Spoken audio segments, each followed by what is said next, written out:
तो last class में हम लोगों ने ये वाला पार्ट कवर किया था कि कंडीशनल प्रोबेबिलिटी क्या होती है और मल्टीप्लिकेशन रूल ऑफ प्रोबेबिलिटी क्या है। उसमें हमने कुछ क्वेश्चंस भी किए थे एक दो।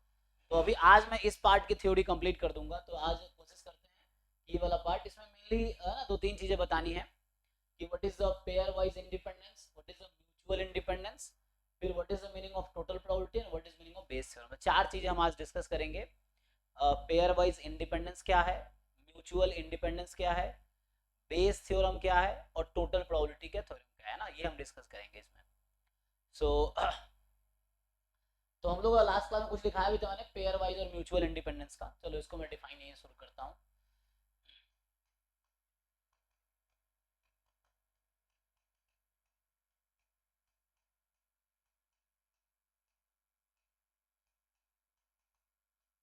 ठीक है, तो मैंने इंडिपेंडेंस का डेफिनेशन लास्ट क्लास में लिखाया था, जिन लोगों ने रिवाइज किया होगा ये याद होगा। तो हमने बताया था कि दो इवेंट इंडिपेंडेंट होने का क्या मतलब है, फिर कुछ थ्योरम्स लिखे थे। जैसे मैं बता देता हूँ हमने क्या लिखा था। तो हमने कहा था E and F are two independent event if and only if probability of E intersection F will be equal to P E into P F, ये डेफिनेशन यूज किया था।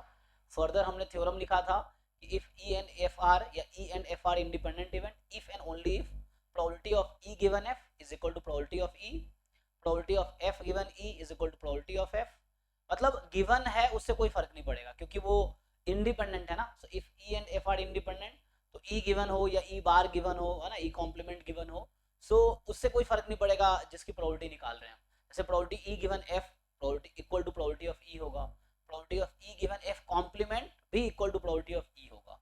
और फिर हमने ये भी थ्योरम लिखा था कि E and F are independent if and only if E complement and F are independent, E and F complement are independent, E complement and F complement are independent। ये हमने लास्ट क्लास में इतना cover किया था जो Saturday को class हुई थी। ठीक है, अभी हम डिफाइन करते हैं पेयर वाइज। देखो पेयर वाइज इंडिपेंडेंस और म्यूचुअल इंडिपेंडेंस में दोनों डिफरेंट चीजें तब होंगी जब आपके पास मोर देन टू इवेंट्स होगा, एटलीस्ट थ्री इवेंट्स होंगे, तब जाके दोनों की मीनिंग अलग अलग होगी। अदरवाइज दोनों की मीनिंग सेम होगी। अगर टू इवेंट्स हैं तो म्यूचुअली इंडिपेंडेंट बोलना या पेयर वाइज इंडिपेंडेंट बोलना सेम ही है, अगर सिर्फ टू इवेंट्स हैं तो। ओके, सो चलिए लिखते हैं। So events E1 E2 dot dot dot En, ये जो n इवेंट्स हैं they are pair wise. So पहले हमने आपको कुछ क्लास पहले हमने लिखाया था कि पेयर वाइज डिसजॉइंट क्या होता है, म्यूचुअली डिसजॉइंट क्या होता है, हमने तब डिसजॉइंट डिस्कस किए थे। आज हम इंडिपेंडेंस डिस्कस कर रहे हैं, दोनों अलग अलग चीजें है ना। डिसजॉइंट होने का मतलब इंटरसेक्शन फाई के इक्वल होगा सेट में, तो वहां प्रोबेबिलिटी का कोई काम नहीं था। जब डिसजॉइंट को हम डिफाइन कर रहे थे तो उसमें प्रोबेबिलिटी का कोई काम नहीं है डिसजॉइंट में। इंडिपेंडेंस की जब हम बात कर रहे हैं इवेंट्स की, तो यहाँ प्रोबेबिलिटी के रेस्पेक्ट में डिफाइन कर रहे हैं। मीन्स हमने डिफाइन किया था कि E and F are independent if and only if probability of E intersection F is equal to P into P F, ये था। तो यहाँ प्रोबेबिलिटी के रेस्पेक्ट में है, और जो डिसजॉइंट था उसमें प्रोबेबिलिटी का कोई काम नहीं था। दोनों अलग अलग चीज है। डिसजॉइंट होगा जरूरी नहीं इंडिपेंडेंट होगा, या इंडिपेंडेंट है जरूरी नहीं डिसजॉइंट होगा, इससे कोई डायरेक्ट रिलेशनशिप नहीं है। बट ऐसा कुछ है, मैं बता देता हूँ अभी। So events E and F, sorry, यहाँ पे हमारे पास इन इवेंट्स हैं, ठीक है ना। They are pair wise independent, independent if and only if. So बताइए आप में से जिन लोगों को आइडिया हो, बताइए क्या मतलब है पेयर वाइज इंडिपेंडेंस का।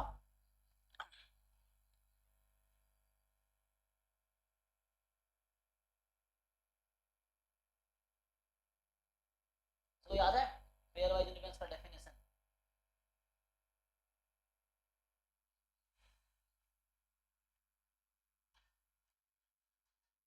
कोई बताओ जिनको याद हो कि क्या डेफिनेशन है पेयर वाइज इंडिपेंडेंस का।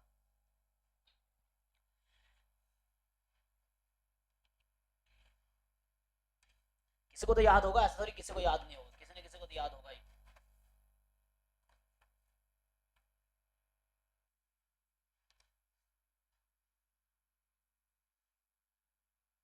ट्राई करो भाई, कोई ट्राई करो, तुम में से बताओ कोई इवेंट्स है उसको पेयर वाइज इंडिपेंडेंट कब बोलेंगे। कोई भी ट्राई करो जिनको कुछ लगता है, गेस करो अगर याद नहीं है तो कुछ भी। सर इंटरसेक्शन प्रोडक्ट के बराबर होगा। हाँ वो दो के लिए, लेकिन पेयर वाइज में क्या है कि वो तो होगा ही, लेकिन यहाँ पे क्या होगा कि जैसे probability of you select any two so mathematically I and J, such that I and J are not equal. They are equal to the हाँ, so probability of E I into probability of E J, so ये definition तब है, सो events e1 e2 e3 en are pairwise independent if and only for all I different than j, ठीक है ना। So i और j different होगा, so ये है for all i different then j हो जाएगा। सो इसका ये मतलब हुआ that is you take any two event, e1 e2 से इंडिपेंडेंट है, e1 e3, सो इस तरह से कोई भी टू इवेंट लेंगे तो वो इंडिपेंडेंट रहेगा, है ना। और जो म्यूचुअली डिसजॉइंट उसको ऐसे डिफाइन करेंगे, sorry mutually independent, mutually independent,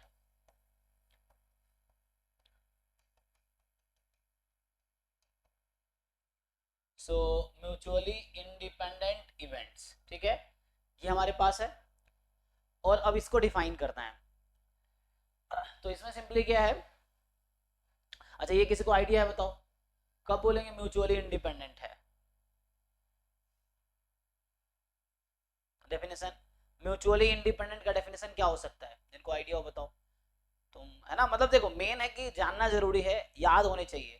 तुम अभी चाहो तो किताब देख के बता सकते हो, गूगल से बता सकते हो, कोई प्रॉब्लम नहीं है, लेकिन इसके बाद तुम्हें याद रहना चाहिए थ्रू आउट, जब कोई क्वेश्चन आएगा, चाहे असाइनमेंट के हो या बुक में हो या एग्जाम में आए या मॉक टेस्ट में आए, तो आपको पता होना चाहिए कि म्यूचुअल इंडिपेंडेंस क्या होता है ना।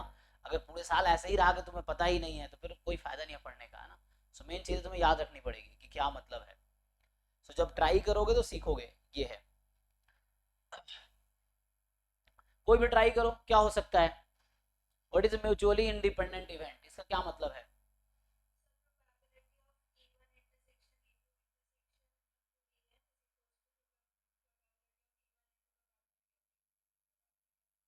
जी, but this is not the complete definition, this is one of the condition.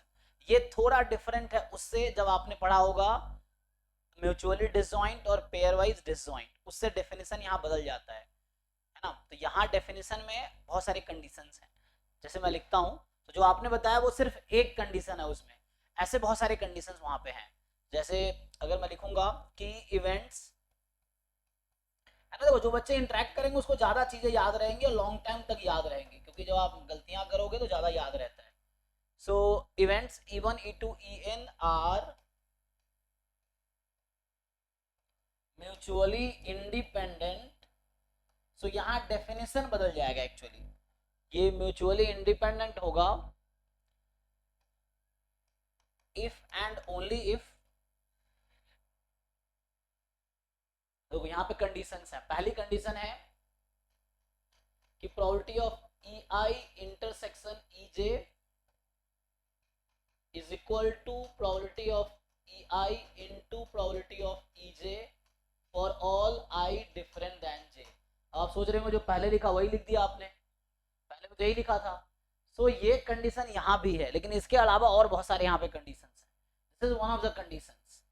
आगे क्या होगा, जैसे ये पहली कंडीशन है, दूसरी कंडीशन है and probability of E I intersection E J intersection E K, this should be equal to probability of E I into probability of E J into probability of E K for all I different than J different than K, and ऐसे ही चलता रहेगा। This process will go on until probability E1 intersection E2 up to En सब एक साथ, पहले 2 at a time, 3 at a time, 4 at a time, 5 at a time and so on, all n at a time।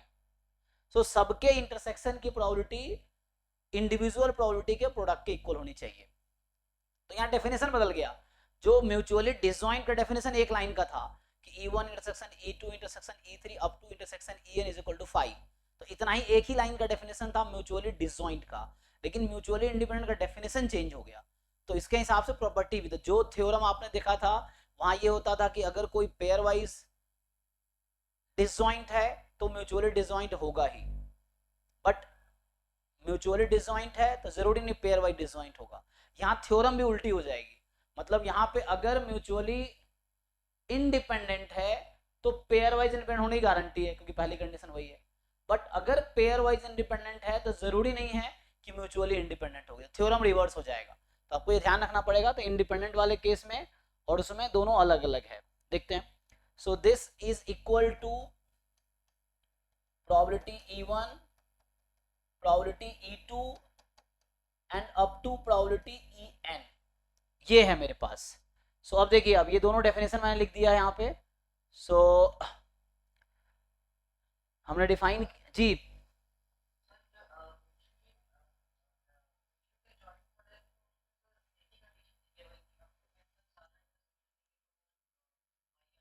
जी जी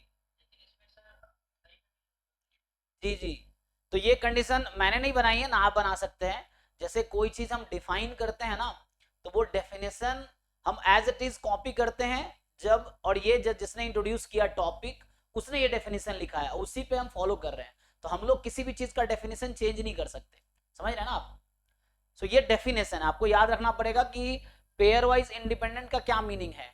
तो pair wise independent का ये वो meaning है, और म्यूचुअली इंडिपेंडेंट का ये मीनिंग है। अब यहाँ पे इसको आप बदल नहीं सकते, क्योंकि डेफिनेशन है। Definition is like introduction to something. तो आपको बता रहा हूँ ये क्या होता है, तो आप इसको चेंज नहीं कर, मैं भी चेंज नहीं कर सकता। आप किसी बुक में भी देखेंगे यही लिखा होगा, आप चेक कर सकते हैं। आप कोई भी बुक खोल के, आपके पास जो भी बुक्स होगा ओपन करके देखिए क्या लिखा हुआ है, गूगल करके देख सकते हैं आप कि क्या लिखा हुआ है डेफिनेशन। तो ये डेफिनेशन है। So I can not change that, है ना। आप चेंज नहीं कर सकता, मैं भी चेंज नहीं कर सकता। जो किताब में है वही लिखना पड़ेगा, आपको समझना है, और फर्दर थ्योरी इसी के हिसाब से आगे प्रोसीड होंगी। ठीक है। सो ये डेफिनेशन है, ये क्या बोल रहा हूँ मैं, डेफिनेशन लिख रहा हूँ। सो डेफिनेशन होता है पहली चीज जो आपको कोई चीज, जो कोई भी टॉपिक आप पढ़ते हैं पहले हम डिफाइन करते हैं। डिफाइन करने का मतलब है ना, उसका डेफिनेशन लिखते हैं कि क्या मीनिंग है। सो वो म्यूचुअली डिसजॉइंट की मीनिंग थी, तो वो उसका डेफिनेशन जिसने म्यूचुअली डिसजॉइंट डिफाइन किया, जो टॉपिक इंट्रोड्यूस किया होगा उन्होंने वैसे डिफाइन किया, तो आगे की थ्योरी उसी डेफिनेशन बेस पे फॉलो होती है। यहाँ पे हमने म्यूचुअली इंडिपेंडेंस इस तरह से डिफाइन किया, मतलब मैंने नहीं डिफाइन किया, मैंने भी किताब से ही देखा है। ये सब चीजें किताब में जो लिखी होगी थोड़ी ऑथर सपोज ही लिखा है, वो तो जहाँ तहाँ से उठा के, मतलब डिफरेंट डिफरेंट जगह से। तो जब टॉपिक इंट्रोड्यूस हुआ तो उसका डेफिनेशन ये दिया गया, तो इसी डेफिनेशन के बेस पे आगे पूरी थ्योरी काम करेगी। ठीक है ना। तो आपको कोशिश करना है समझने का, इंस्टीड ऑफ चेंजिंग इट आपको कोशिश करना है कि समझना है कि डेफिनेशन है क्या, इसको बदलना नहीं है। ठीक है जी। किन दोनों में?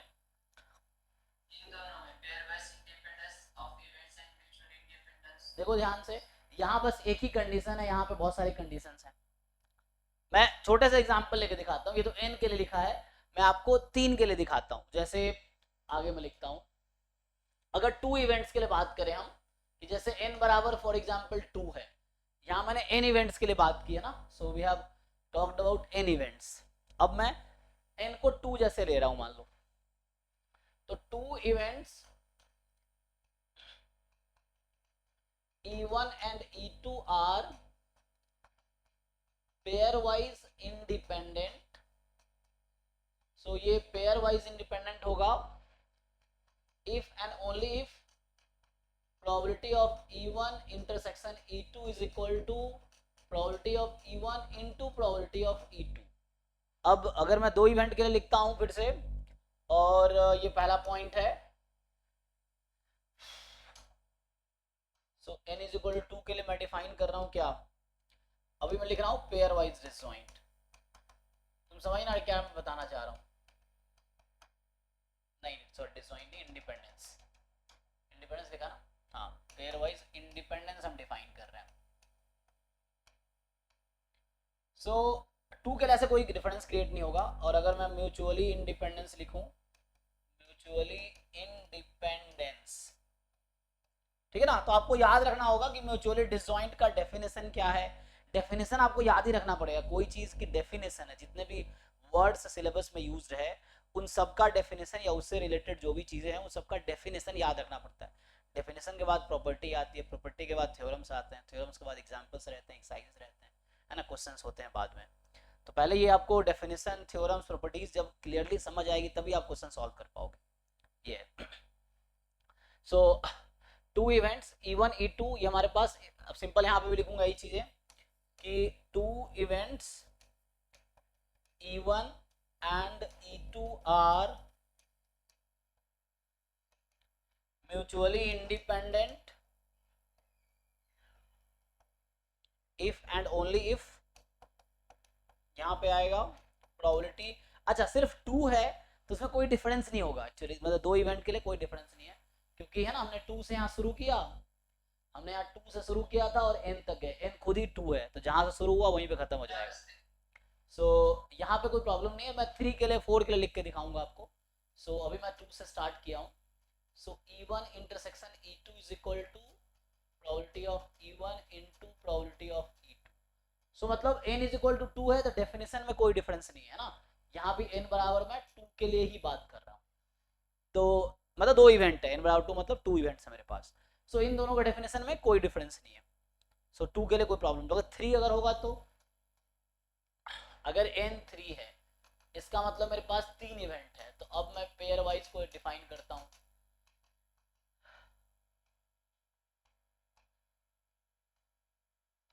सो events E1 E2 E3 are pairwise independent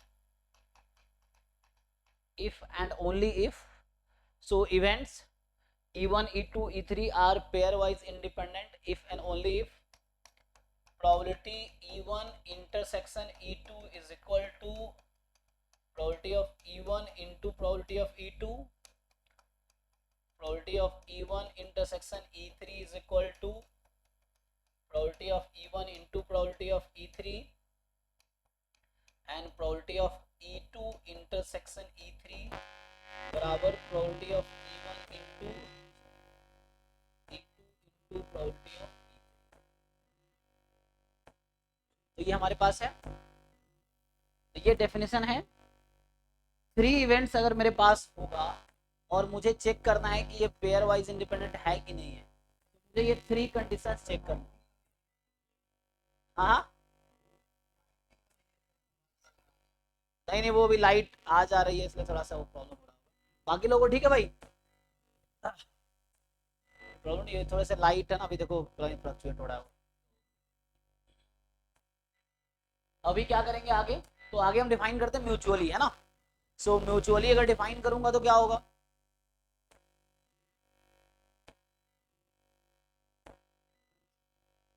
mutually लिख देता हूँ एक साथ।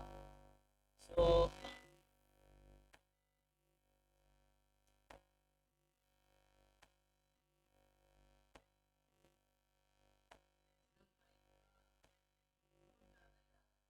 ज्यादा आ रहा है मतलब कम आ रहा है, ज्यादा कैसे आ रहा है, ज्यादा नहीं, सिर्फ गड़गड़ा रहा है। गड़गड़ा रहा है, क्या सी भाई। अच्छा अभी सही हो गया होगा, वो ना बोला ना अभी, अब ठीक हो गया होगा ना, अब ठीक है। ठीक है सर।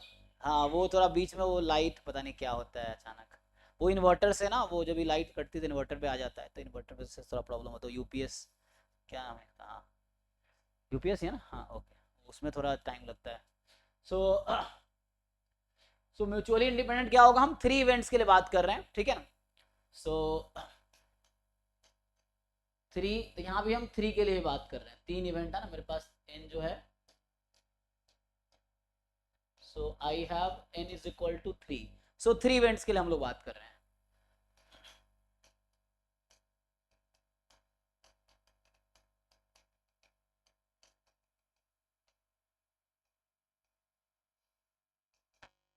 अरे शिवा भाई जल्दी इसको ऑन वो कीजिए, जाएगा लग रहा है।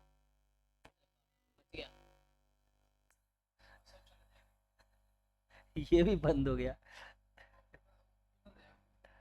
कौन बंद हो जाएगा, नहीं वो तो लाइट आ गई तो क्या बंद हो।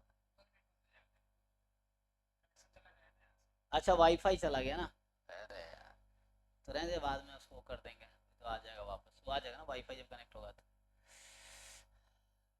इसको बीच में कट करते रहने दीजिए, वीडियो अपलोड करके वो बीच का पार्ट काट देंगे, तो यूट्यूब पे ही कट हो जाएगा, कुछ करने की जरूरत नहीं पड़ेगी।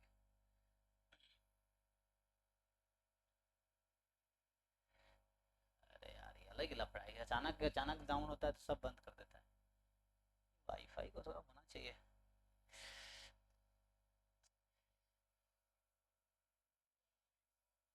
ये कि चलिए रिकॉर्डिंग अपना सेफ है, हैं? किसमें? हाँ तो वो फिर बंद ही नहीं होगा, ये भी सही है, उसका अच्छा तरीका है। हाँ बिल्कुल बिल्कुल, तो उससे कभी वाईफाई बंद नहीं होगा, करेक्ट। एक यूपीएस लगा के अच्छा रहेगा।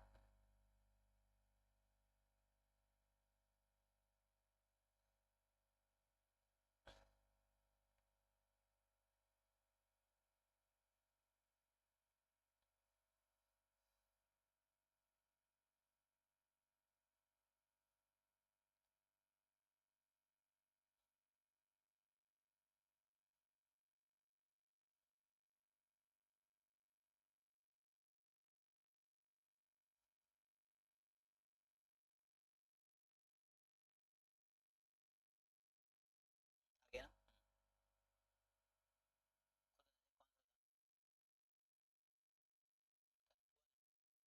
तो रिफ्रेश कीजिए।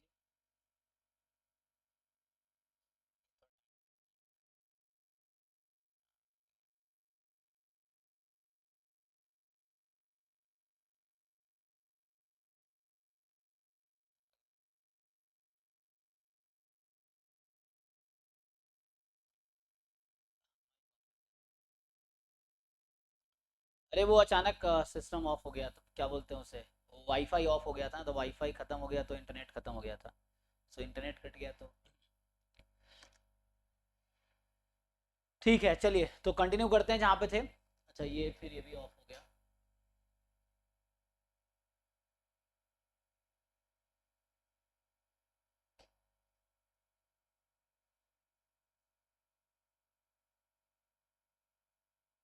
ठीक है सही आ गया फाइल। तो ठीक है देखो, तो हम लोग यहाँ पे थे, एन इज इक्वल टू 3 के लिए हम लोग डिफाइन कर रहे थे म्यूचुअली इंडिपेंडेंट, तो ये होगा 3 events E1 E2 and E3 are mutually independent. ठीक है ना, ये म्यूचुअली इंडिपेंडेंट होगा इफ एंड ओनली इफ। अब देखो क्या क्या कंडीशन आएंगी, तो एक तो आएगा E1 intersection E2 is equal to probability of E1 into probability of E2, probability of E1 intersection E3 is equal to probability of E1 into probability of E3, probability of E2 intersection E3 is equal to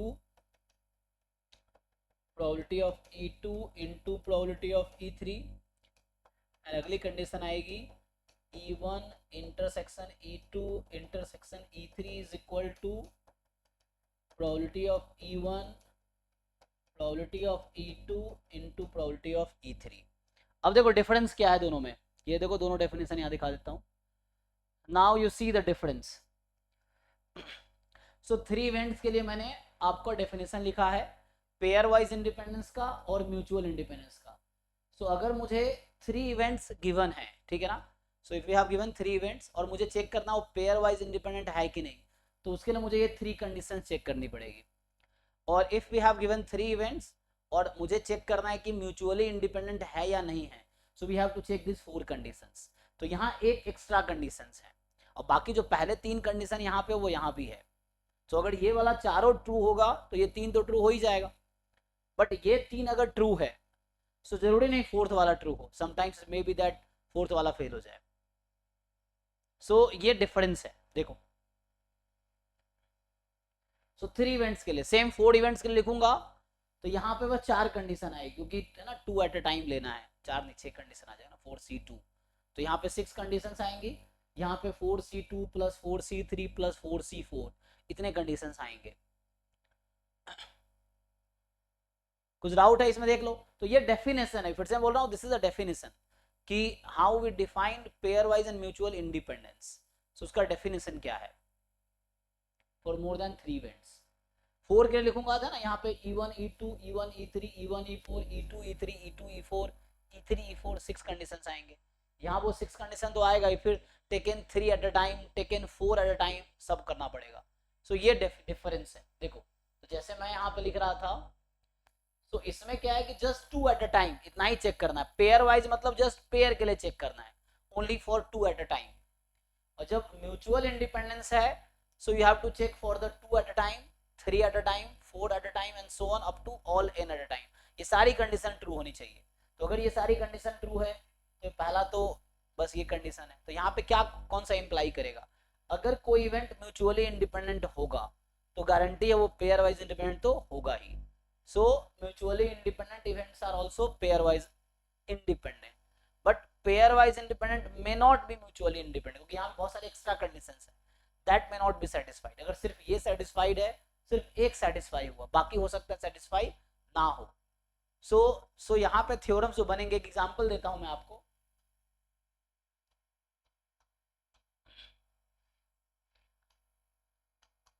so let's say like मैं sample space में अभी just 4 element consider करता हूँ। तो I just consider sample space में 4 elements हैं, 1 2 3 4। अभी मान लिया कोई सैंपल स्पेस है जिसमें 4 एलिमेंट है अभी, और मैं इवेंट E1 डिफाइन कर रहा हूँ 1, 2, E2 डिफाइन कर रहा हूँ 2, 3 और E3 डिफाइन कर रहा हूँ 3, 4।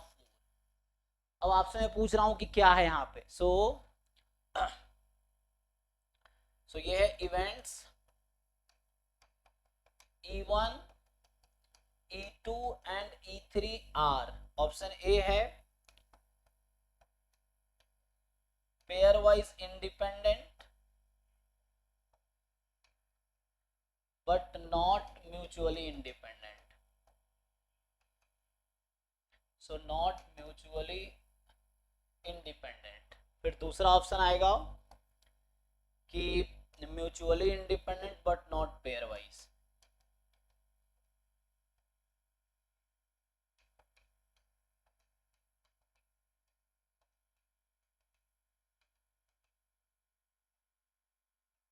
Not pair wise independent. And C आएगा both mutually and pair wise independent.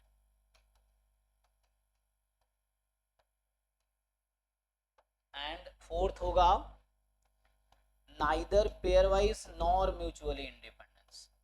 So neither pair wise nor mutually independent. बताइए क्या लगता है आप लोगों को, क्या सही होना चाहिए इसमें? चेक करो। ओके बाकी लोग देखिए क्या होगा।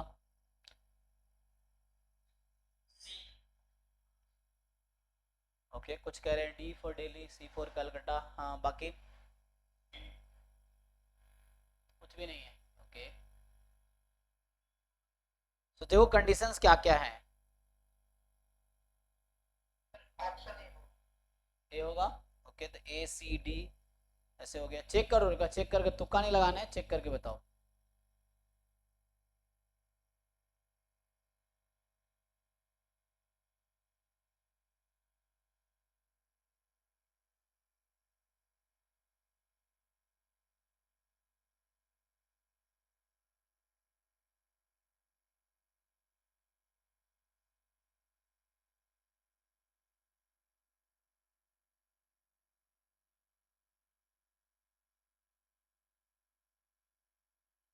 सर ऑप्शन डी होगा। ओके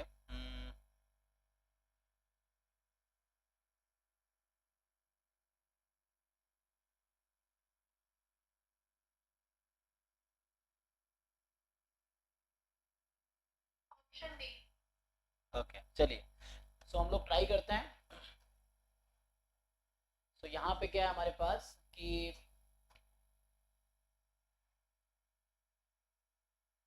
ओके तो सिंपली आप क्या करेंगे,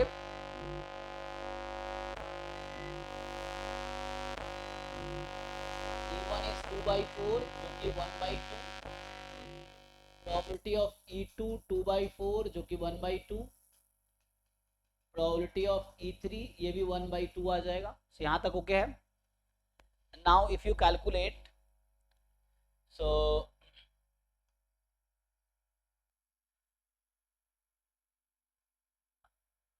अगर आप यहाँ से कैलकुलेट करेंगे probability of E1 intersection E2, तो इंटरसेक्शन में कितने एलिमेंट है, दोनों में कॉमन एक एलिमेंट है, एक। सो इसकी प्रोबेबिलिटी होगी 1/4। ना, ये जैसे 2/4 था तो ये 1/2 हो गया। ऐसे ही probability of E2 intersection E3 अगर आप फाइंड करेंगे, E2 E3 में कॉमन क्या है, तो 3 कॉमन है, एक element, so 1 out of 4। Probability of E1 and E3, इसमें अगर आप कॉमन देखेंगे तो E1 E3 में कुछ भी कॉमन नहीं है, सो इसकी प्रोबेबिलिटी हो गई 0/4, जो कि हो गई 0। अब पेयर वाइज इंडिपेंडेंट के लिए 3 कंडीशन जरूरी था कि probability of E1 intersection E2 should be equal to PE1 into PE2 and so on, बाकी के पेयर आप देख सकते हैं। सो यहाँ पे जैसे ये वाला 0 आ गया तो ये प्रॉब्लम क्रिएट कर देगा ना। सो यहाँ से ये समझ आया कि probability of E1 intersection E2 जो है that is not equal to probability of E1 into probability of E2। So आप देखिए एक्चुअली ये वाली कंडीशन इक्वल होनी चाहिए थी दोनों में, जब हम डेफिनेशन लिख रहे थे यहाँ पे। सो ये वाला कंडीशन यहाँ भी होना चाहिए था और यहाँ भी होना चाहिए था दोनों में, बट ये फेल हो गया क्योंकि यहाँ तीनों कंडीशन होल्ड करनी चाहिए, this and this and this. यहाँ ये सारी कंडीशन होल्ड होनी चाहिए, ये सब है ना। तो ये 4 कंडीशन, चारों एक भी फेल हुआ, अगर इन चारों में से एक भी फेल हुआ तो म्यूचुअली इंडिपेंडेंट नहीं होगा, इन 3 में से एक भी फेल हुआ तो पेयर वाइज इंडिपेंडेंट नहीं होगा। तो देखो दोनों में से कंडीशन फेल हो गया, तो अभी के लिए ये आंसर आ गया। सो E1 E3, E1 एंड, एक मिनट, E3 था ना, E3, E1 E3 जो है, E1 एंड E3 जो हमारे पास है they are not independent actually, क्योंकि इंटरसेक्शन नहीं है इसके इक्वल। सो इसका मतलब है कि ना तो ये पेयर वाइज होगा, so neither pair wise nor mutually independent. Check करो,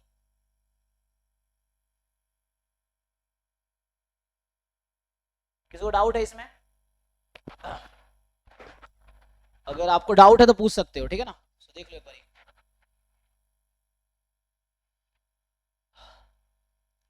नेक्स्ट मैं दूसरा क्वेश्चन लिखता हूँ, देखो सिमिलर ऑप्शन रखता हूँ। सो दूसरे में थोड़ा चेंज करता हूँ जस्ट, कि हमारे पास सैंपल स्पेस जो है दैट इज सेम 1 2 3 4। अब मैं ए ले रहा हूँ या वही E1 ले लो। सो द E1 इज क्या होगा, 1 2, E2 is 2 3, E3 is 3 1। अब ये ले लिया, अब आप चेक करके बताओ क्या होगा, सेम ऑप्शंस हैं। सो ऑप्शन ए है both pair wise and mutual independence, है ना, ये जैसे पहले लिखा था वैसे ही ऑप्शन लिख देता हूँ। सो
ओके,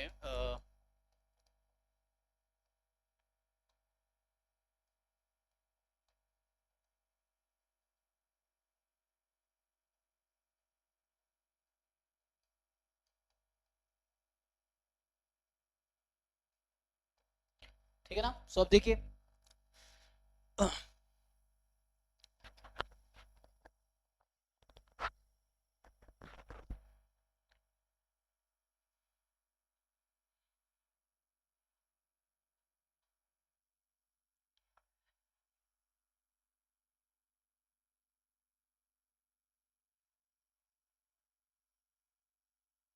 सबका ये आ रहा है, बाकी लोग बताइए क्या आंसर, एक का आंसर ये होगा ऑप्शन में से, क्या क्या आपका क्या आ रहा है। अच्छा चैट में कुछ लोग बता रहे हैं, कंप्यूटर थोड़ा, ओके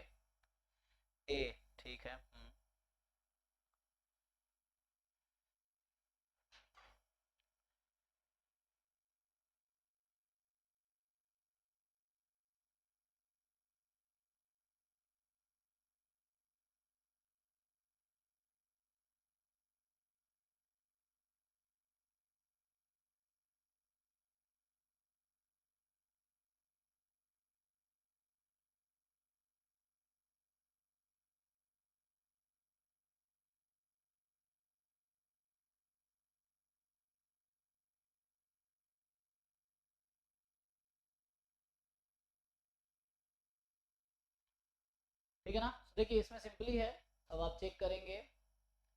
सो अगर इसको मैं फर्दर सॉल्व करूं, so again probability of E1, ये भी 2/4 मतलब 1/2 रहेगा। सिमिलरली E2 2/4 मतलब 1/2, प्रोबेबिलिटी ऑफ E3 2/4 मतलब 1/2। तो E1 E2 E3 का प्रोबेबिलिटी तो ये आ गया, ठीक। अब इंटरसेक्शन की देख लेते हैं, तो टू एट अ टाइम लेंगे। So probability of E1 intersection E2, so इन दोनों में कॉमन क्या है, E1 E2 में 2 common, there is 1 element out of 4। Probability of E2 intersection E3, E2 E3 में एक एलिमेंट कॉमन है, that is 3, so 3 is common, so 1 out of 4। and probability of E1 intersection E3, so इसमें भी एक element 1 common है, so 1 out of 4। अब आप check करेंगे, so probability of E1 intersection E2 is equal to probability of E1 into E2 and so on, pair wise satisfy करेगा conditions.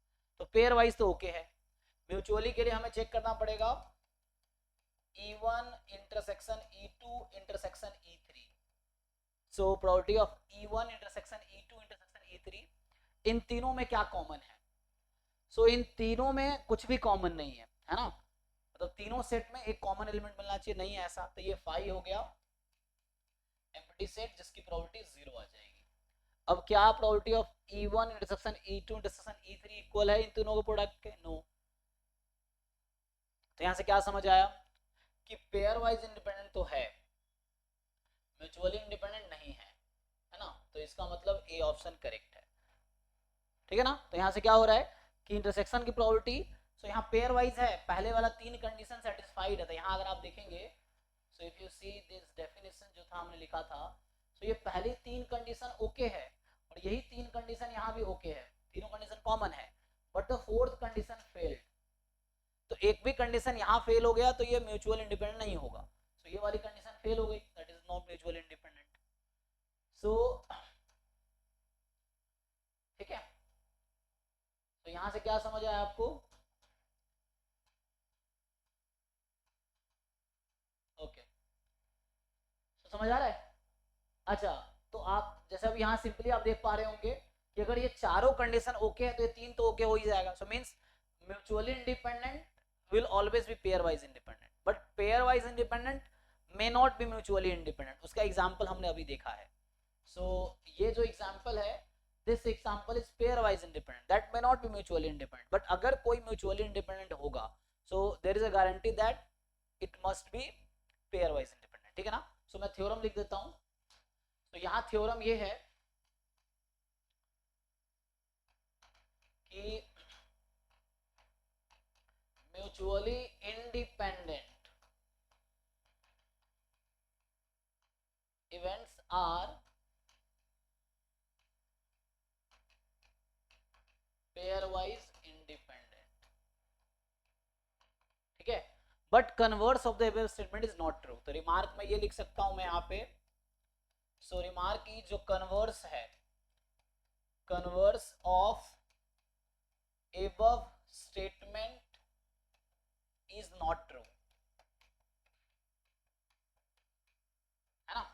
सो क्यों true नहीं है, we have a counter example, this is the counter example. So ये हमारे पास एक counter example है जो कह रहा है कि पेयर वाइज इंडिपेंडेंट होना म्यूचुअल इंडिपेंडेंट होने की गारंटी नहीं देता है। So that is the counter example, ठीक है जी। सो कोई डाउट है तो बताइए। So this was the theory of pair wise and mutually independent, simple है। अच्छा, एक मैं फिर थ्योरम लिखता हूं कि अगर ऐसा हुआ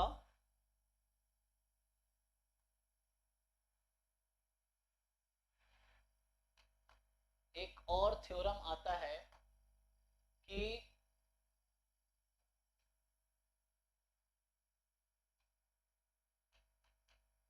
टू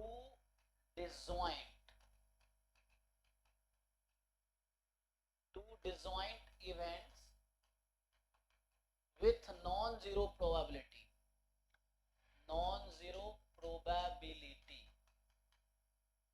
मतलब 2 इवेंट्स हैं, डिसजॉइंट है, दोनों की प्रोबेबिलिटी नॉन जीरो है, तो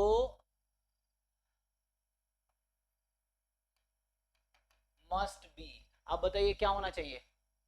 मैं ऑप्शन, दो ऑप्शन दे सकता हूँ, इंडिपेंडेंट या इवेंट, इंडिपेंडेंट या डिपेंडेंट। तो दो इंडिपेंडेंट नहीं है उसको डिपेंडेंट बोलेंगे। So E and F are not independent. तो अगर देखो सिर्फ इंडिपेंडेंट वर्ड अगर कहीं यूज्ड है तो इसका क्या मतलब निकालेंगे आप? पेयर वाइज इंडिपेंडेंट से या म्यूचुअली इंडिपेंडेंट से? अगर सिर्फ इंडिपेंडेंट लिखा हुआ है, मैं अगर लिख दूं कि E1 E2 E3 are independent, so means what, कि क्या कहना चाह रहा है? पेयर वाइज इंडिपेंडेंट बोलना चाह रहा है या म्यूचुअली बोलना चाह रहा है? म्यूचुअली, है ना। सो अगर कुछ नहीं लिखा हुआ है, जस्ट इंडिपेंडेंट वर्ड अगर यूज्ड है, सो इसका ऑब्वियस मीनिंग होगा म्यूचुअली इंडिपेंडेंट, ठीक है। पेयर वाइज एक्सप्लिसिटली लिखा हुआ होगा। अगर ओनली इंडिपेंडेंट वर्ड यूज्ड है कि E1 E2 E3 are independent, means they are talking about mutual independence, ठीक है। सो ये मैं ये कहना चाह रहा हूं, इसका मतलब ये है दैट इज कि मान लो एक इवेंट E1 है, E1 की प्रोबेबिलिटी मोर देन 0 है, E2 की प्रोबेबिलिटी मोर देन 0 है, and E1 intersection E2 phi है। देखा है, two disjoint event with non zero probabilities. Non zero मतलब प्रोबेबिलिटी मोर देन 0 होगी, कोई प्रोबेबिलिटी 0 1 के बीच होती है, सो मोर देन 0 होगी। देन आपको ये पूछना चाह रहा हूं कि E1 E2 क्या होगा? Then E1 and E2 are dependent और इंडिपेंडेंट, है ना। सो अगर सिंपली अगर इसका प्रूफ लिखूं, बहुत छोटा सा प्रूफ है, सो ये इंडिपेंडेंट कब हो सकता है? जब probability of E1 intersection E2 equal हो probability of E1 into probability of E2 के। अब ये पॉजिटिव नंबर है, ये भी पॉजिटिव नंबर है, इसका प्रोडक्ट पॉजिटिव रहेगा, right side is a positive number. और मुझे गिवन है कि इंटरसेक्शन एम्प्टी सेट है, तो इंटरसेक्शन एम्प्टी सेट है, इसकी प्रोबेबिलिटी 0 हो जाएगी। 0 is equal to probability of E1 into probability of E2, और ये तो पॉजिटिव नंबर है, सो टू पॉजिटिव नंबर का प्रोडक्ट पॉजिटिव ही होगा। सो पॉजिटिव और 0 इक्वल हो ही नहीं सकता है, so this is a contradiction. Contradiction to what? This statement means this cannot be true because this cannot be true, so this cannot be true, so means ये guarantee दे रहा है, so they are implying ये गलत है ना, this is false statement, so ये भी false statement है, this can never be true, ये और ये कभी इक्वल हो ही नहीं सकते। तो इसका मतलब है E1 E2 has to be dependent। Dependent मतलब not independent, dependent event, so are dependent events. तो यहाँ भी होगा आर डिपेंडेंट, डिपेंडेंट मतलब नॉट इंडिपेंडेंट। सो और ये प्रूफ है, they are not equal, so they are not equal, ये कहना चाह रहा हूँ मैं, है ना। तो वो ये 0 हो जाएगा, कभी इसके इक्वल हो ही नहीं सकता, पॉजिटिव प्रोबेबिलिटी है, सो दैट्स व्हाई। तो इसका ये मतलब है कि अगर कोई दो डिसजॉइंट इवेंट है, सो वो इंडिपेंडेंट तभी हो सकते हैं किसी एक की प्रोबेबिलिटी 0 होनी पड़ेगी, otherwise there is no chance, है ना। तो इसी को दूसरे तरीके से, अगर सेम थ्योरम को मैं अगर दूसरे तरीके से लिखूंगा, सो इसी थ्योरम को मैं दूसरे वर्ड्स में लिख के दिखाता हूं आपको। सो इसमें ये है कि two disjoint events are independent. So अगर कोई डिसजॉइंट भी है और इंडिपेंडेंट भी है, मतलब दो इवेंट है, two disjoint events are independent. So disjoint और इंडिपेंडेंट एक साथ तभी पॉसिबल है जब किसी एक की प्रोबेबिलिटी 0 होनी चाहिए। आपने ऊपर देखा है कि ऐसा अगर प्रोबेबिलिटी नॉन 0 हुआ, डिसजॉइंट है तो प्रोबेबिलिटी 0 हो जाएगी, और अगर तो ये प्रोडक्ट 0 हो गया। तो प्रोडक्ट 0 कब हो सकता है? जब किसी एक को 0 होना पड़ेगा। तो इसका ये मतलब है कि टू डिसजॉइंट इवेंट, तो कई बार आपसे पूछा जाता है एग्जाम में कि ऐसा एग्जाम्पल बताओ, मुझे भी कई बार, अभी से मैं फैकल्टी इंटरव्यू दे रहा था वहां भी पूछा उन्होंने कि एक ऐसा एग्जाम्पल बताओ जहां पे इंडिपेंडेंट और डिसजॉइंट दोनों हो। तो आप कोई भी ऐसा एग्जाम्पल बनाएंगे तो मतलब जिसकी प्रोबेबिलिटी, आप ऐसा सोचते हैं ना हम लोग कि E1 E2 ऐसा लेते हैं प्रोबेबिलिटी पॉजिटिव हो, तो ऐसा बनेगा ही नहीं। तो आपको एक इवेंट को एम्प्टी इवेंट लेना ही पड़ेगा, इम्पॉसिबल इवेंट लेना ही पड़ेगा, तभी जाके ऐसा हो सकता है। तो इम्पॉसिबल मतलब कहने का मतलब डिसजॉइंट होगा एंड साथ में इंडिपेंडेंट भी है, दोनों तभी पॉसिबल है जब किसी एक इवेंट की प्रोबेबिलिटी 0 होगी, ठीक है ना। देखो, so two disjoint events are independent, then so theorem ये है, if two disjoint events are independent then probability of one of the event are 0. Probability of either of the event, क्या लिखूं, is 0 और 0 is 0. इंग्लिश देख लेना, English मुझे उतनी आती नहीं है. क्या लिखना चाहिए, is या are. Then probability of either of the events are 0 या is 0. ये सही है स्टेटमेंट. जिन लोगों को इंग्लिश ठीक ठाक आती बताओ. ओके देख लो जो भी समझ आ रहा है, नहीं तो रहने दो जो भी है. सो यहाँ से क्या होगा, दैट इज, अगर इसको मैथमेटिकली लिखूँ मैं, अगर कि जैसे मान लो E1 इंटरसेक्शन E2 फाई है, ठीक है ना, डिसजॉइंट दिया है, and E1 and E2 are independent. So ये भी है, तो मतलब इंटरसेक्शन क्या है हमारे पास, इंटरसेक्शन की प्रोबेबिलिटी दोनों के प्रोडक्ट के इक्वल है. देन क्या होगा, सो देन आपके पास या तो प्रोबेबिलिटी ऑफ E1 0 आ जाएगी और या फिर प्रोबेबिलिटी ऑफ E2 0 आ जाएगी. कोई एक 0 होना ही पड़ेगा, ठीक है. सो देखो, सो ये एक लिटिल बिट रिलेशन है इंडिपेंडेंट और डिसजॉइंट में. अदरवाइज ऐसे कोई डायरेक्ट रिलेशन नहीं है कि इंडिपेंडेंट है तो डिसजॉइंट होगा ही, डिसजॉइंट है इंडिपेंडेंट होगा ही. बस ये एक पॉसिबिलिटी है बस, कि अगर डिसजॉइंट है और नॉन जीरो प्रोबेबिलिटी है तो डिपेंडेंट होना पड़ेगा, या अगर डिसजॉइंट और इंडिपेंडेंट दोनों है तो किसी एक के प्रोबेबिलिटी को 0 होना पड़ेगा. ये चीज ठीक है भाई. सो ये एक रिलेशनशिप है इन दोनों में. कुछ पूछना है किसी को?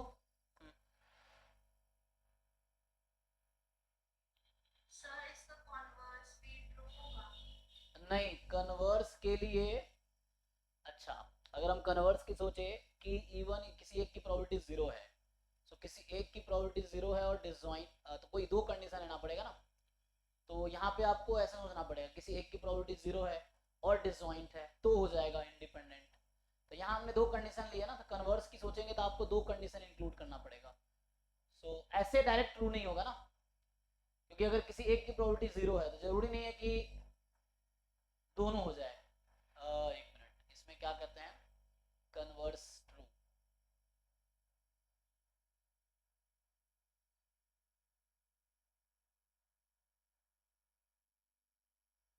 तो अगर कन्वर्स ट्रू होता तो मैं इफ एंड ओनली इफ लिखता फिर यहाँ पे. So if and only if लिखूंगा,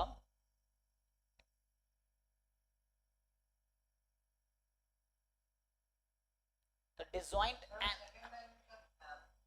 कौन सा इसमें, then probability of either of event is 0. Probability of either, किसी एक इवेंट जो होगी वो आपकी 0 होगी. अच्छा इसका एग्जांपल ढूंढो कन्वर्स ट्रू ना हो इसके लिए. सो किसी एक की प्रोबेबिलिटी हम 0 ले लेते हैं, ऐसा ले लेंगे, और तो डिसजॉइंट तो ऐसे ही हो जाएगा. अगर मैं एम्प्टी सेट लूंगा तो डिसजॉइंट ऐसे ही हो जाएगा. और इंडिपेंडेंट देखेंगे तो probability of E1 intersection E2. सो चूंकि एक एम्प्टी है तो इंटरसेक्शन 5 प्रोबेबिलिटी 0 हो जाए. आई थिंक ओके है, इन कन्वर्स भी यहाँ ट्रू हो जाएगा. सो है ना, इसका कन्वर्स ट्रू, लेकिन इसका ट्रू हो जाएगा, इसका कन्वर्स ट्रू हो जाएगा. तो इसको आप इफ एंड ओनली भी कर सकते हैं, क्योंकि अगर मान लो किसी एक की प्रोबेबिलिटी मैं 0 ले रहा हूँ तो मैं जनरली यहाँ पे कोशिश ये कर रहा हूँ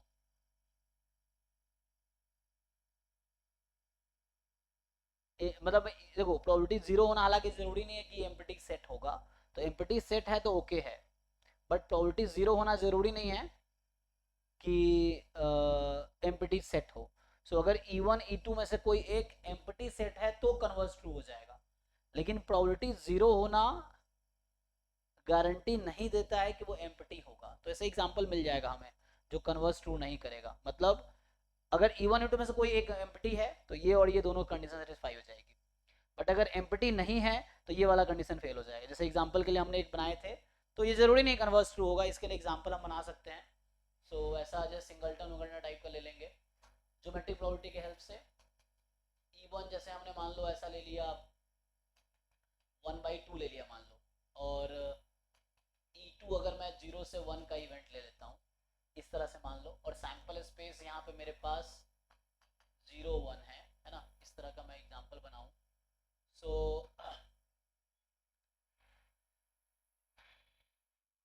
क्या होगा, यहाँ पे अगर मैं ज्योमेट्रिक प्रॉपर्टी यूज कर रहा हूँ तो अच्छा जीरो तो नहीं होगी, सो यहाँ कुछ ऐसा ले लो। हाँ किसी एक की तो जीरो करनी है, तो एक की जीरो तो हो ही गई है ना, हमें किसी एक की प्रॉपर्टी जीरो करनी है, तो इसकी प्रॉपर्टी E1 की प्रॉपर्टी यहाँ से जीरो आ जाएगी और प्रॉपर्टी ऑफ E2 जो है वो 1 रहेगी। यहाँ ज्योमेट्रिक प्रॉपर्टी यूज करेंगे ना तो लेंथ यूज करेंगे कि प्रॉपर्टी ऑफ E1 को length of E1 upon length of omega. So यहाँ पे चेक करो, सो क्या E1 इंटरसेक्शन E2 पाई है? नहीं है, ठीक है ना। सो इसका कन्वर्स ट्रू नहीं है, उसका ये काउंटर एग्जांपल है, क्योंकि हमने ऐसा लिया किसी एक की प्रोबेबिलिटी जीरो हो, तो एक की प्रोबेबिलिटी तो जीरो है बट इंटरसेक्शन फाई है क्या? नहीं। तो इसने कहा अगर ऐसा होगा तो जरूरी नहीं है कि डिसजॉइंट होगा, है ना। सो अगर एम्प्टी सेट कंसीडर कर लेंगे E1 को तो हो ही जाएगा, लेकिन जरूरी नहीं है कि एम्प्टी सेट हो, यहाँ पे हम प्रोबेबिलिटी जीरो की बात कर रहे हैं। सो कन्वर्स ट्रू नहीं है इसका, ठीक है। कन्वर्स ट्रू होता जब एम्प्टी सेट लेते, ठीक। ओके चलिए, तो ये यहाँ पे खत्म होता है थ्योरी इंडिपेंडेंस वाला। अब मैं आता हूँ टोटल प्रोबेबिलिटी और बेस थ्योरम पे, ठीक है ना। अच्छा कुछ क्वेश्चन अगर करना हो, मुझे डर लग रहा टाइम ना खत्म हो जाए, क्योंकि है ना फिर रहता है कि टाइम खत्म हो जाएगा। तो एक दो क्वेश्चन हम देख सकते हैं जो एग्जाम में आते हैं या आए हुए हैं, जैसे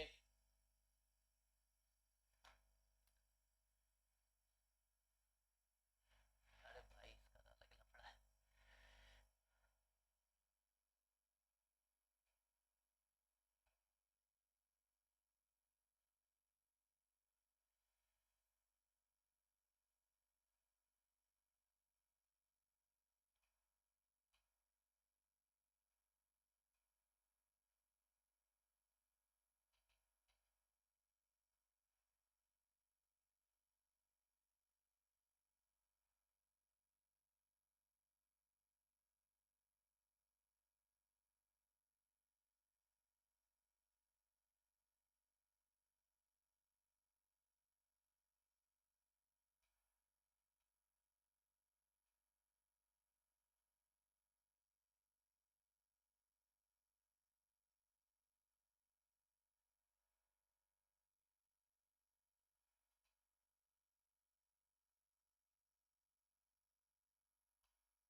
रैंडम वेरिएबल का इंडिपेंडेंस जो कि आगे हम लोग पढ़ेंगे। तो हालांकि रैंडम वेरिएबल का इंडिपेंडेंस भी सेम थ्योरी फॉलो करेगा जो हमने इवेंट का लिखा है, क्योंकि रैंडम वेरिएबल करस्पॉन्डिंग भी इवेंट ही बनेगा। तो वैसे ही डेफिनेशन वहाँ भी आएंगे जो इवेंट का है।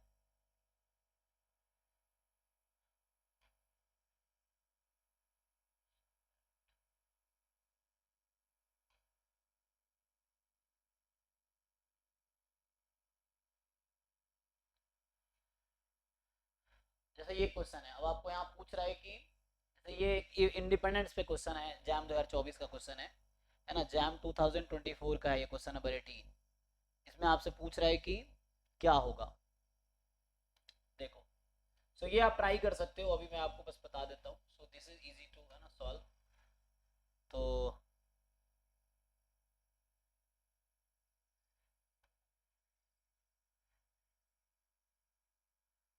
देखो, थीम मैं ब्लैक कर देता हूँ।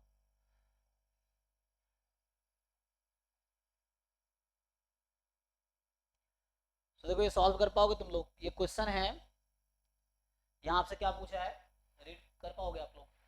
सो two fair coins S1 S2 are tossed independently once. So दो कॉइन, एक का नाम S1 एक का नाम S2 रखा, टॉस किया इंडिपेंडेंटली वंस।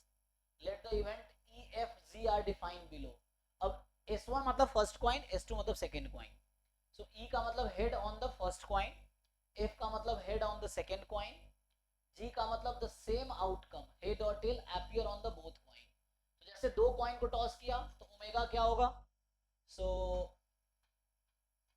जो ओमेगा हमारे पास है वो होगा H H H T T H T T, यही होगा. ई में क्या है, ई इवेंट कह रहा है कि head on the first coin, तो फर्स्ट कॉइन वाला हेड कौन सा है, तीन हो गए. एच एच, एक मिनट यहाँ मैंने गलत लिख दिया, टी एच की जगह है ना H T T H. So H T होगा ई में. एफ में क्या होगा, एफ कह रहा है head on second coin, so head second coin का मतलब है एच टी एच. और जी कह रहा है आपके पास जो जी इवेंट है same on the both coin, so H T T. अब मैंने आपके लिए सैंपल स्पेस लिख दिया और ई एफ जी तीनों इवेंट लिख दिया. अब आपको डिसाइड करके बताना है. So which of the following is not correct, आपसे पूछ रहा है कौन सा करेक्ट नहीं है. तो आप पहले ये बताओ कौन सा स्टेटमेंट ट्रू है, कौन सा फॉल्स. हमें फॉल्स चुनना है हालांकि. So E and F are independent. आप बताओ ये स्टेटमेंट ट्रू है कि फॉल्स है, बट स्टेटमेंट बताओ. पहला स्टेटमेंट ट्रू या फॉल्स, दूसरा ट्रू या फॉल्स, तीसरा ट्रू या फॉल्स, चौथा ट्रू या फॉल्स. देख के बताओ. इसके बाद मैं आऊंगा बेस थ्योरम और टोटल प्रोबेबिलिटी पे. जल्दी से आंसर बताओ 2 मिनट में.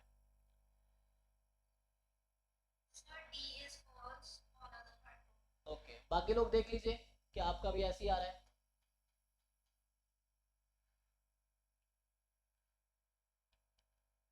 है ना. तो ये सब पेयर वाइज, पहले तीन ऑप्शन पेयर वाइज इंडिपेंडेंस की बात कर रहा है, दो है ना, तो पेयर वाइज की समा बात कर रहा है. यहाँ म्यूचुअली इंडिपेंडेंस की बात कर रहा है. तो ये जैम 2024 का क्वेश्चन है, क्वेश्चन नंबर 18 है ना. सो मतलब ऐसे जो आप ढंग से सिलेबस कवर कर लोगे तो ऐसा कुछ एग्जाम में नहीं आएगा जो आपको नहीं आता होगा. ये ढंग से सिलेबस और पीवाई को ढंग से कर लिए, कुछ प्रैक्टिस क्वेश्चंस कर लिए तो एग्जाम में सब कुछ आपको आएगा. बस है मैनेजमेंट करना ठीक से.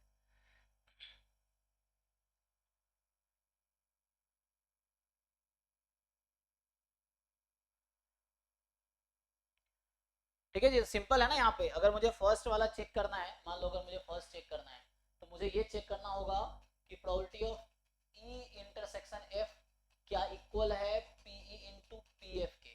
सो ई इंटरसेक्शन एफ में कॉमन क्या है, एच एच, इसकी प्रोबेबिलिटी 1/4 हो जाएगी.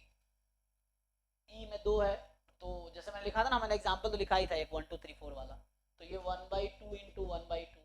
तो इसी लॉजिक से आई थिंक ये ट्रू ट्रू ट्रू हो जाएगा.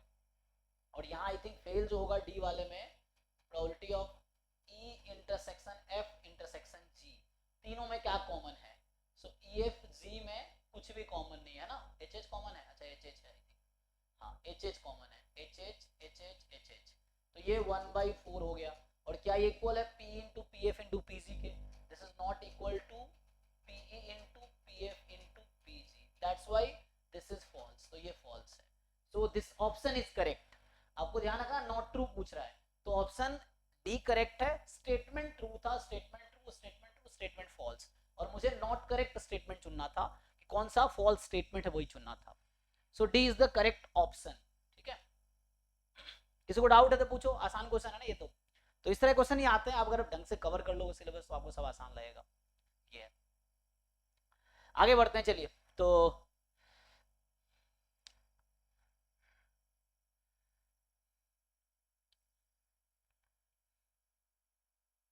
अभी हमने ये वाला टॉपिक कवर किया है ना. Pair wise and mutually independence का क्या मतलब है, इससे क्या प्रॉपर्टीज हैं, है ना. कुछ थ्योरम्स हमने देखे हैं कि इन दोनों बीच में क्या रिलेशन है, फिर वो डिसजॉइंट का क्या रिलेशन है म्यूचुअली इंडिपेंडेंस के साथ, वो थ्योरम्स देखा है. एक दो एग्जांपल्स देखे हमने. अब मैं आता हूँ इस वाले पार्ट पे. तो आज मेरा पर्पस इसको कंप्लीट कर देना, मतलब मैं कोशिश कर रहा हूँ. तो अभी हम डिस्कस करेंगे what is the meaning of theorem of total probability और बेस थ्योरम. बिल्कुल ये क्लास 12th क्लास में भी आपने पढ़ा होगा. 11 12th में जो लोग एनसीईआरटी कवर करते हैं, एनसीईआरटी में भी है, जो बाकी बोर्ड्स के बच्चे होंगे वो भी पढ़े होंगे. ये 12th क्लास में टोटल प्रोबेबिलिटी बेस थ्योरम है. तो आपको क्वेश्चन प्रैक्टिस करना हो तो आप 11 12th के बुक से भी बेसिक क्वेश्चन कर सकते हैं. और वैसे क्वेश्चन एग्जाम में भी आते हैं, जैम गेट नेट में तीनों में बेस थ्योरम क्वेश्चन वैसे ही आते हैं जैसे 11 12th की बुक में है. बस आपको मेन समझना होता है वो लैंग्वेज है ना, तो लैंग्वेज को डिकोड करना होता है कि क्या क्या गिवन है और क्या पूछा जा रहा है, क्योंकि लैंग्वेज रहता है. तो लैंग्वेज से आपको खुद इंटरप्रेट करना होता है क्या इवेंट है, किसकी क्या प्रोबेबिलिटी है, क्या गिवन है, क्या पूछा है. तो ये बस डिकोड करना पड़ता है आपको.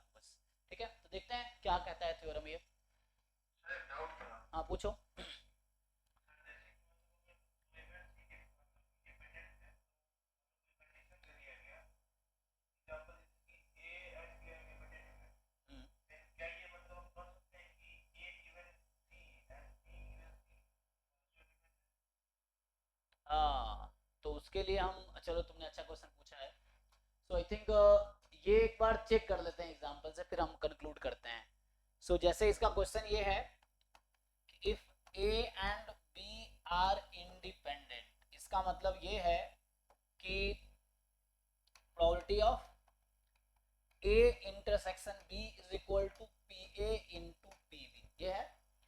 अब आप पूछ रहे हो कि क्या क्वेश्चन ये है कि A given C and B given C are independent, ये क्वेश्चन है आपका, ठीक।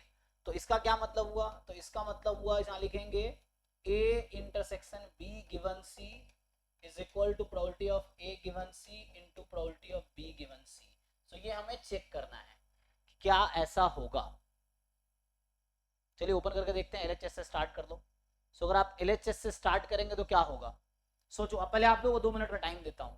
हमें ये गिवन है, दिस यू नो ऑलरेडी, और आपको ये चेक करना है। सी यहाँ कोई भी इवेंट हो सकता है, सो एक बार आप चेक करके बताओ मुझे। 2 मिनट का टाइम लो और आप डिसाइड करो हाँ या ना, फिर मैं कराता हूँ।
कुछ कंक्लूजन निकला आप लोगों का?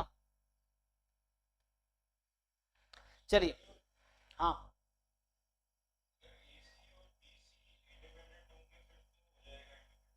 हाँ हमें तो बस यही गिवन है। देखिए तो हम अगर कोशिश करेंगे तो हम क्या करेंगे, एलएचएस से स्टार्ट करेंगे। देखो ये मैं प्रूव करने की कोशिश कर रहा हूँ, हालांकि स्टेटमेंट गलत प्रूव करने के लिए एक काउंटर एग्जांपल अगर हमने ढूंढ लिया तो काफी है ना। अगर किस स्टेटमेंट को मुझे गलत दिखाना है तो 1 counter example enough to save. जी दे रखा है ये डॉट पीवी और इंटरसेक्शन पीसी, तो इसको ऐसे लिख सकते हैं क्या, P A intersection C dot P V intersection C? नहीं नहीं नहीं, वैसे कैसे लिखोगे। देखो तो यहाँ से A intersection B given C का मतलब हो गया कि A intersection B intersection C upon probability of C, यही ना। अब इसको मुझे सोचना है क्या कर सकता हूं मैं। सो यहां से हम इसको ऐसा लिख सकते हैं, आप चाहो तो ऐसा लिख सकते हो, ये ओके है, इसमें कोई दिक्कत नहीं है। A intersection C intersection B intersection C, 2 बार सी का इंटरसेक्शन सी ही आएगा तो कोई प्रॉब्लम नहीं है। बट क्वेश्चन ये है अब, क्या ए इंटरसेक्शन सी और बी इंटरसेक्शन सी इंडिपेंडेंट है? नहीं है, तो इसका आंसर होगा नो। क्योंकि आगे आप इसको तभी प्रेडिक्ट कर पाएंगे जब मुझे ऐसा, सी डबल कहां से लाएंगे। अच्छा इसको मैं खोल के दिखाता हूं। अभी हमने इसको ओपन किया एलएचएस को, अब मैं आरएचएस को ओपन करता हूं, तो ये बनेगा A intersection C upon P C B intersection C upon P C. So ये कुछ ऐसा हो गया, पीसी का स्क्वायर बन जाएगा। डू यू थिंक इसके इक्वल आएगा, हमें ये सोचना है। यहाँ तो पहली बात आगे प्रोसीड मैं तभी कर पाऊंगा जब मुझे ये दे रखा होता कि A intersection C and B intersection C are independent, तो वैसा दे नहीं रखा है। सो ये वाली चीज इस वाली के इक्वल कैसे आएगी, है ना। आरएचएस ये है, ये आरएचएस है और ये एलएचएस है, तो ये दोनों इक्वल, तो क्योंकि यहाँ पीसी का स्क्वायर हो जाएगा, सो इक्वल तो नहीं होगा, तो आंसर इज नो। अब चूंकि ऐसे नो करने के बजाय ऐसा करें हम कि एक काउंटर एग्जांपल दे दे, तो हम एक ऐसा एग्जांपल बना ले जहां पे गलत हो जाए। चलो मैं कोशिश करता हूं। देखो, सो मान लो हमने एक डाइस को रोल किया। सो एग्जांपल है कि डाइस को हमने रोल किया। सो ओमेगा जैसे है 1 2 3 4 5 6, और ए अगर मैं ले लूं 1 2, और बी अगर मैं ले लूं, तो ए की प्रोबेबिलिटी कितनी होगी 2/6 1/3।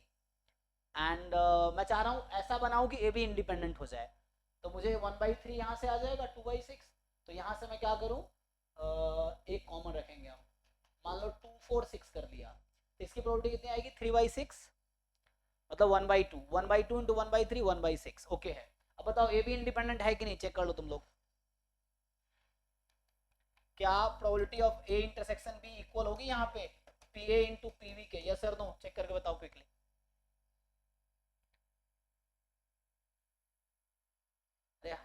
ठीक है। तो मतलब मैंने पहले एक एग्जांपल, जैसे आपने कहा कि if A and B are independent, तो मैंने एक एग्जांपल बनाया जहां ए बी इंडिपेंडेंट है। अब मैं सी अपनी मर्जी से कोई इंट्रोड्यूस करता हूं, तो एग्जांपल के लिए मैं मान लो सी ले लेता हूं यहाँ पे। देखो ये हिट एंड ट्रायल में जो मैं कर रहा हूँ, हिट एंड ट्रायल, आप भी एक्सपेरिमेंट कर सकते हो। तो ये मैं बस एक्सपेरिमेंट कर रहा हूँ, और वो एक्सपेरिमेंट अगर सक्सेसफुल हो गया, इसका मतलब एक एग्जांपल ऐसा मिल गया जिसके लिए वो गलत हो जाए स्टेटमेंट, तो काफी है गलत कहने के लिए। तो ये हिट एंड ट्रायल तरीका है, आप भी घर पे एक्सपेरिमेंट कर सकते हो डिफरेंट एग्जांपल्स लेके। तो मैंने ए भी बनाया इंडिपेंडेंट है, सी अगर मान लो मैं, चलो 2 4 दे लेता हूँ एग्जांपल के लिए। सो बताइए probability of A given C कितना होगा, बी गिवन सी कितना होगा, या 1 4 दे लूँ, एक मिनट 1 4 दे लो, 1 4 दे लो। तो बताओ ए गिवन सी क्या होगा, बी गिवन सी हो क्या होगा, और A intersection B given C क्या होगा? निकाल पाओगे? निकाल के बताओ, केयरफुली कैलकुलेट करो।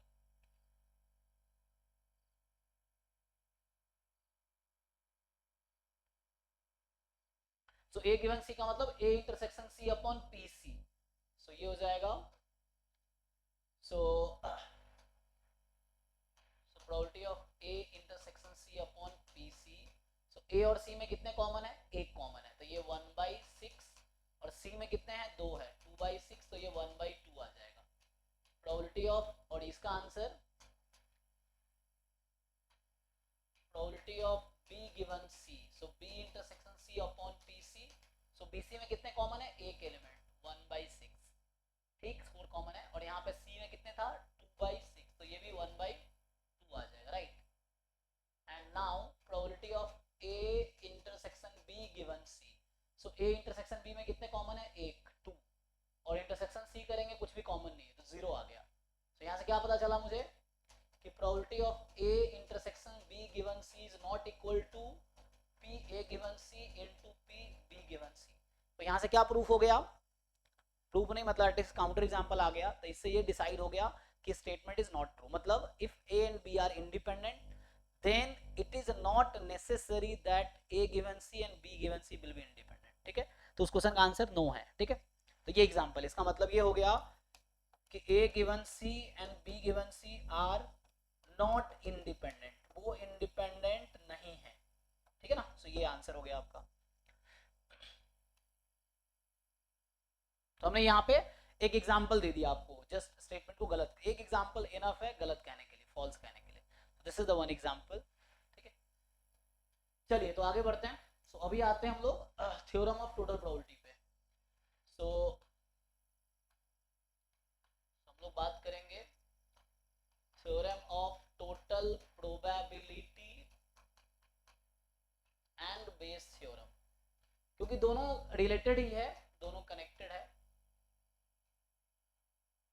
ओके, सो हमें देखना है कि what is the meaning of theorem of total probability, what is the meaning of Bayes theorem. ठीक है, तो इसमें सिंपल ये एक स्टोरी ये है कि suppose this is the sample space omega. ठीक, ये सैंपल स्पेस है, इसका एक पार्टीशन मेरे पास है। पार्टीशन का मतलब ये इवेंट E1 है, ये वाला इवेंट E2 है, सो ऑन इवेंट En है। सो पार्टीशन का मतलब ये है कि these events are pairwise disjoint and exhaustive, mutually exhaustive। तो यहां से आ जाएगा EI intersection EJ is phi for all I different than J। so pairwise disjoint है तो mutually disjoint भी होगा, disjoint not independent। ठीक है ना, सो और मैं बोल रहा हूं कि सबका मैं यूनियन ले लूं तो ये सैंपल स्पेस के इक्वल आ जाएगा, इक्वल टू सैंपल स्पेस। सो ये मीनिंग है पार्टीशन का। तो ये बता रहे हैं हमको कि जो E1 E2 En है events are partition of sample space, ठीक है। सो पेयर वाइज डिसजॉइंट है और म्यूचुअली एग्जॉस्टिव है। सो यहाँ पे ये होता है कि लेट ये जो इवेंट है E1 E2 up to En be partition of sample space omega, ठीक है। पार्टीशन का ये मतलब है। अब लेट ए जो कि सबसेट ओमेगा है बी एन इवेंट। अब ये कोई तीस अलग इवेंट है आउट ऑफ दिस, है ना, ए कोई भी इवेंट हो सकता है। सो अब ए की प्रोबेबिलिटी कैसे निकलेगी, आपको मान लो E1 E2 E3 En की प्रोबेबिलिटी गिवन है क्वेश्चन में। So how will you find probability of E, probability of A. So ये जो फॉर्मूला निकल के आएगा that is the theorem of total probability. A का फॉर्मूला मुझे निकालना था अभी के लिए। So for the time being suppose ये मेरा इवेंट, ये वाला है ना बना रहा हूं मैं, ये मेरा ए है, ठीक है। जो मैंने अभी green colour sorry yellow colour से जो हमने इवेंट बनाए हैं that is our event A. So ये जैसे हो जाएगा, सो इस वाले पोर्शन का नाम क्या होगा, what is the name of this portion, इसको हम क्या लिखेंगे सेट के फॉर्म में, जिसे मैंने सेट किया है। इस वाले का नाम क्या होगा, जैसे पूरा ए है तो बस इस वाले पार्ट का नाम मैं क्या दूंगा, yes. So A intersection E1, तो ये हो जाएगा probability of A intersection E1 plus similarly मैं अगर दूसरा पार्ट इसको सेट करूं, so name of this part will be A intersection E2। तो ऐसे चलता रहेगा A intersection E2 and so on at the end. अगर यहीं पे यहाँ पे आ जाएंगे, सो this is the probability A intersection En। सो आगे जाकर मैं ये थ्योरम भी खूब यूज करूंगा। सो probability of A you can write this further, इसी को अगर मैं शॉर्ट में लिखूंगा, सो this is the probability of A something like, so probability of A V can write summation, ऐसा लिख देता हूँ probability of EI intersection A I from 1 to n। इसी चीज को मैंने एक साथ लिख दिया शॉर्ट फॉर्म में, ये हो गया। Now we know the multiplication rule of counting, multiplication rule of probability जो हमने कंडीशनल प्रोबेबिलिटी से डिराइव किया था। So multiplication rule of probability कह रहा था कि probability of A given B can be written as probability of A into probability of B given A, यही था मल्टीप्लिकेशन रूल ऑफ प्रोबेबिलिटी की बात कर रहा हूं। सो अगर वो यूज करूंगा, सो यहां से आ जाएगा I फ्रॉम 1 to n, और इसको मैं लिख सकता हूं प्रोबेबिलिटी ऑफ EI, क्योंकि EI की प्रोबेबिलिटी मुझे गिवन होगी तो इसको यूज करेंगे, and into probability of A given EI, और under the situation E1 E2 E3 what is the probability of A।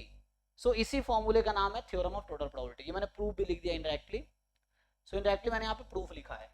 So this formula is called, ये जो फॉर्मूला बन के आया है, दोनों फॉर्मूला है कोई भी एक यूज कर सकते हो आप।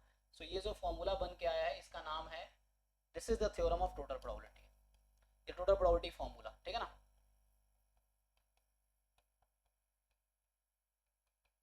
सो ये टोटल प्रोबेबिलिटी का फॉर्मूला है, मतलब ए की हम टोटल प्रोबेबिलिटी निकाल रहे हैं in terms of probability of EIs partitions. So EIs के प्रोबेबिलिटी मुझे पता होगा, ये या तो मुझे ये पता होगा डायरेक्टली, या नहीं तो ये मुझे पता होगा, ये दोनों सेम ही है। इसको हम ऐसा लिख सकते हैं by using multiplication rule of probability. So ये इसका नाम है, इस फॉर्मूले का नाम है theorem of total probability. Bayes theorem क्या होता है, सो बेस थ्योरम जस्ट इससे रिलेटेड है। यहाँ पे ये ना पूछ के आपसे पूछेगा कि what is the probability of event EK। So EK is one of the E1 E2 E3 E4 En, उनमें से कोई एक इवेंट EK है, E1 हो सकता है, वो E2 हो सकता है, E3 हो सकता है, En हो सकता है। सो आपसे पूछेगा probability of EK given A। देखो बेस थ्योरम में जब भी बेस थ्योरम का क्वेश्चन होगा वहां कोई ना कोई इन्फॉर्मेशन आपको गिवन होगा, तो जो गिवन होगा वो इवेंट A होगा। यहाँ पे A की प्रोबेबिलिटी पूछ रहा होगा, तो कई बार बच्चे डिसाइड नहीं कर पाते कि टोटल प्रोबेबिलिटी लगाना है कि बेस थ्योरम लगाना है। तो बेस थ्योरम तभी लगाने की जरूरत पड़ेगी जब कुछ इन्फॉर्मेशन आपको गिवन होगा, और टोटल प्रोबेबिलिटी तब लगाते हैं जब डायरेक्टली कोई प्रोबेबिलिटी पूछ रहा हो बिना कोई गिवन इन्फॉर्मेशन के, मतलब गिवन कोई इवेंट गिवन नहीं होगा कि दिस इवेंट हैज अकर्ड, बिना उसके पूछेगा टोटल प्रोबेबिलिटी लगाने। अगर गिवन होगा कि this event has occurred then what is the probability. और दूसरी चीज में पार्टीशन की प्रोबेबिलिटी पूछी जाती है। जो बेस थ्योरम में है आपके पास n पार्टीशन था, तो किसी एक पार्टीशन की प्रोबेबिलिटी पूछी जाएगी given that some event occurred, वो सम इवेंट पार्टीशन के बाहर का होगा। और यहाँ पे आपको किसी, यहाँ पे पार्टीशन की प्रॉपर्टी नहीं पूछी गई है, यहाँ पे किसी पार्टीशन के अलावा कोई इवेंट होगा जिसकी प्रॉपर्टी पूछी जाएगी। सो यहाँ टोटल प्रॉपर्टी यूज हो रहा है, जब किसी पार्टीशन के अलावा कुछ और प्रॉपर्टी पूछी जाएगी तो वो टोटल प्रॉपर्टी है। यहाँ पार्टीशन की प्रॉपर्टी पूछी जाएगी given some event occurred under some condition, तो आपको ये लगाना है। अगर आप इसको खोलोगे यूजिंग कंडीशनल प्रॉपर्टी, ये हो जाएगा ई के intersection A upon property of A. Just conditional property का फॉर्मूला यूज किया। अब न्यूमरेटर में आप लगाओ multiplication rule of probability, so ये हो जाएगी। सो यहां से मैं इसको यहां लिख देता हूं, सो प्रोबेबिलिटी ऑफ ई के गिवन ए, सो ये उसको यूज करूंगा तो ये हो जाएगा प्रोबेबिलिटी ऑफ ई के इनटू ए गिवन ई के अपॉन प्रोबेबिलिटी ऑफ ए, और प्रोबेबिलिटी ऑफ ए में यही यूज करना है जो आपका टोटल प्रोबेबिलिटी है, तो वो डिनोमिनेटर में आएगा। सो ये आपके पास आएगा summation probability of E I into A given E I I from 1 to n। तो इस फॉर्मूले का नाम है बेस थ्योरम, ठीक है ना। तो ये जो फॉर्मूला है ये आपका है बेस थ्योरम, ठीक है। सो ये आपको इस पे, ये सिंपल इतनी थ्योरी है इसकी। मेन है प्रॉब्लम सॉल्विंग, कि आप इसको इम्प्लीमेंट कैसे करोगे क्वेश्चन सॉल्व करने में, वो इंपॉर्टेंट है। फॉर्मूला ये फॉर्मूला टोटल प्रोबेबिलिटी का फॉर्मूला है, और ये फॉर्मूला आपका बेस थ्योरम का। आपको देखना है पूछा क्या है, ए की प्रोबेबिलिटी पूछ रहा है या सम इवेंट के क्या हो सकता है। यहाँ पे K can be 1 2 3 up to n, K इनमें से कोई भी एक हो सकता है, 1 भी हो सकता है, 2 भी हो सकता है। 1 अगर रखेंगे तो E1 की प्रोबेबिलिटी पूछ रहा है, 2 रखेंगे E2 की प्रोबेबिलिटी पूछ रहा है। तो देख लो ये थ्योरी है, इसमें कोई डाउट है तो बताओ।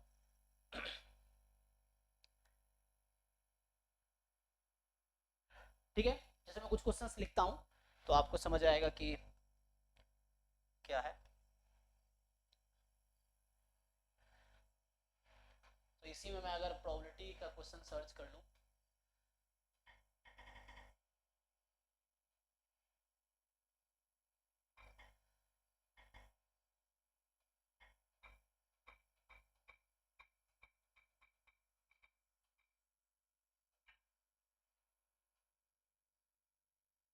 स्पेलिंग गलत हो गया,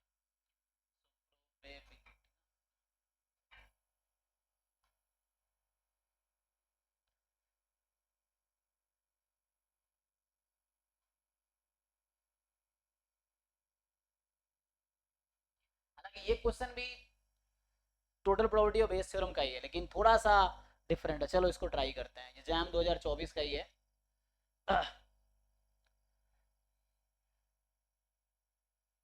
आइए क्वेश्चन समझिए कहना क्या चाह रहा है।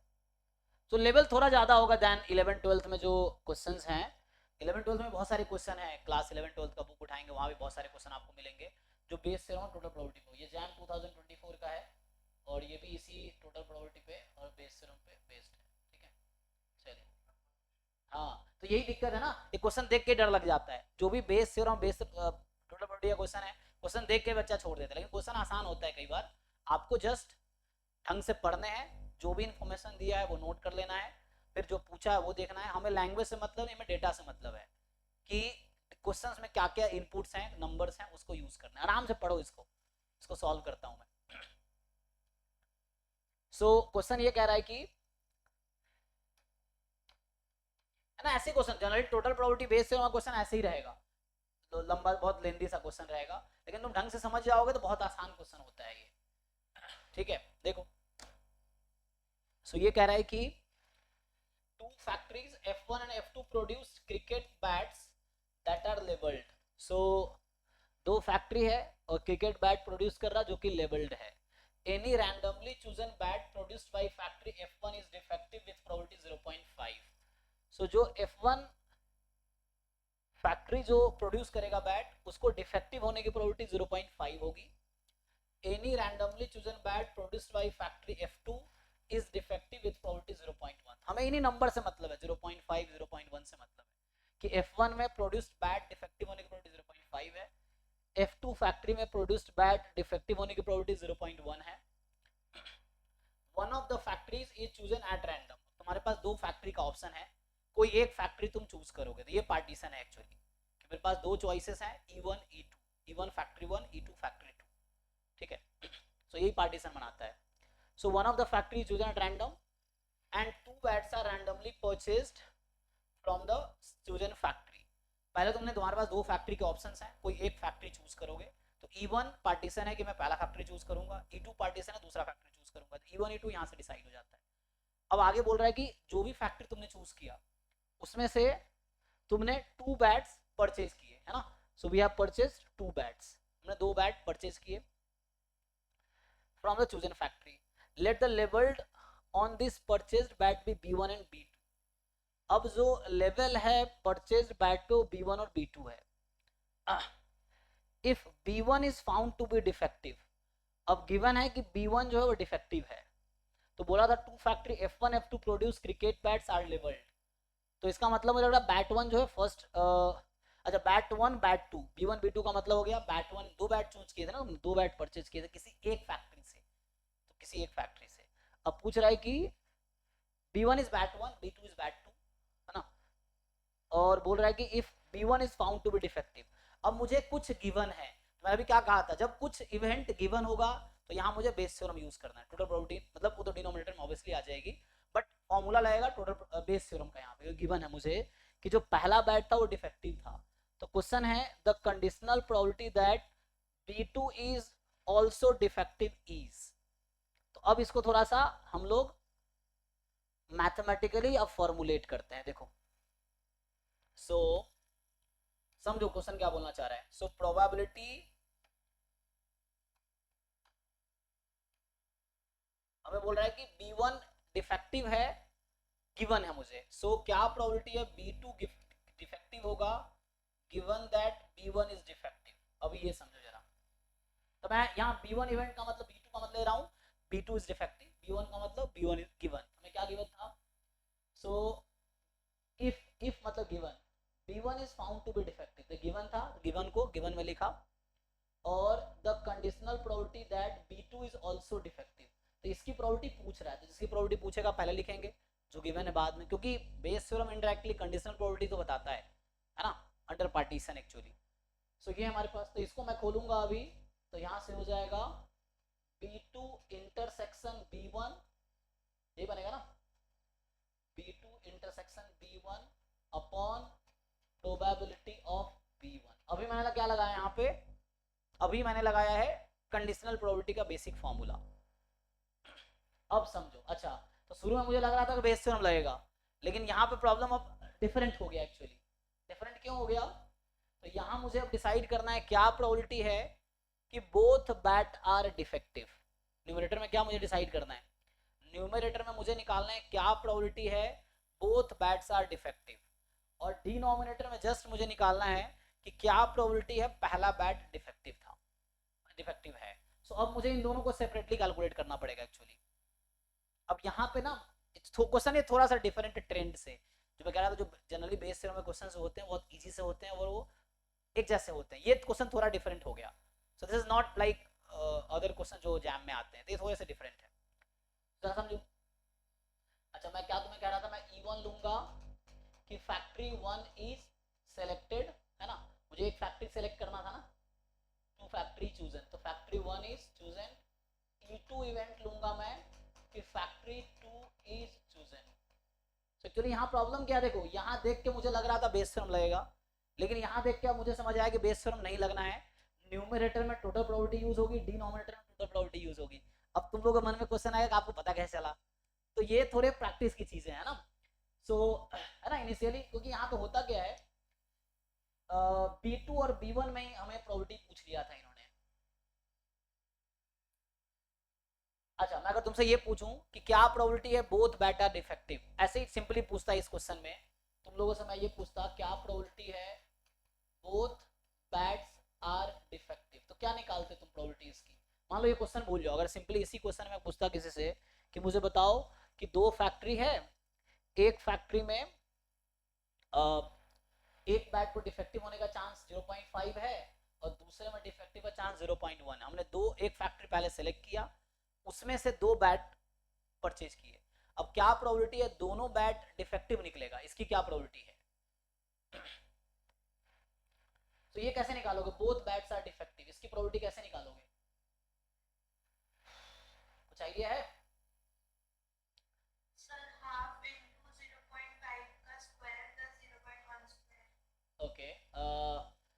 दो फैक्ट्री में एक फैक्ट्री चुनना पड़ेगा। यस, सो एक्चुअली ये कुछ ऐसा हो जाएगा, इसका नाम मैं अभी रख देता हूँ, ठीक है, इट्स ओके। सो ये वही है प्रोबेबिलिटी B1 इंटरसेक्शन B2। तो मुझे पहले थोड़ा आसान क्वेश्चन करवाना चाहिए था, ये थोड़ा मुश्किल क्वेश्चन उठा लिया मैंने। सो इनिशियली आसान क्वेश्चन करना चाहिए ना। तो देखो, तो ये आ जाएगा summation probability of EI into ये जो भी है B1 इंटरसेक्शन B2 वो लिख लो given EI। So B1 intersection B2 given EI, I from 1 से 2, क्योंकि पार्टीशन में दो ही एलिमेंट है E1 E2। तो यहाँ क्या लिखा है मैंने, समझो, ये टोटल प्रोबेबिलिटी का फॉर्मूला मैंने यूज किया है, probability of EI into A given EI। ये कैपिटल A है मान लो अभी के लिए, जो फॉर्मूला में A यूज किया था मैंने, सो वो ये A है। सो probability of EI into A given EI। अब ये है कि मैं अगर यूज करूंगा तो क्या प्रोबेबिलिटी में पहला फैक्ट्री चूज करूंगा, तो हाफ। अब अगर मैंने पहला फैक्ट्री चूज किया तो क्या प्रोबेबिलिटी है दोनों बैट डिफेक्टिव निकलेगी। तो पहले फैक्ट्री से डिफेक्टिव निकलने का क्या प्रोबेबिलिटी था, 0.5 ना, तो ये हो जाएगा 0.5 into 0.5। First bat defective and second bat defective, दोनों डिफेक्टिव आना चाहिए ना, प्लस अब मैं क्या प्रोबेबिलिटी है सेकंड, आई को 2 रख रहा हूं अब मैं। सो आई को 2 रख रहा हूं, क्या प्रोबेबिलिटी है कि सेकंड बैट डिफेक्टिव निकलेगा। So second bat defective, sorry पहले तो क्या प्रोबेबिलिटी है, मैं सेकंड फैक्ट्री चूज करूंगा, E2 है ना, E2 का मतलब सेकंड फैक्ट्री चूज है।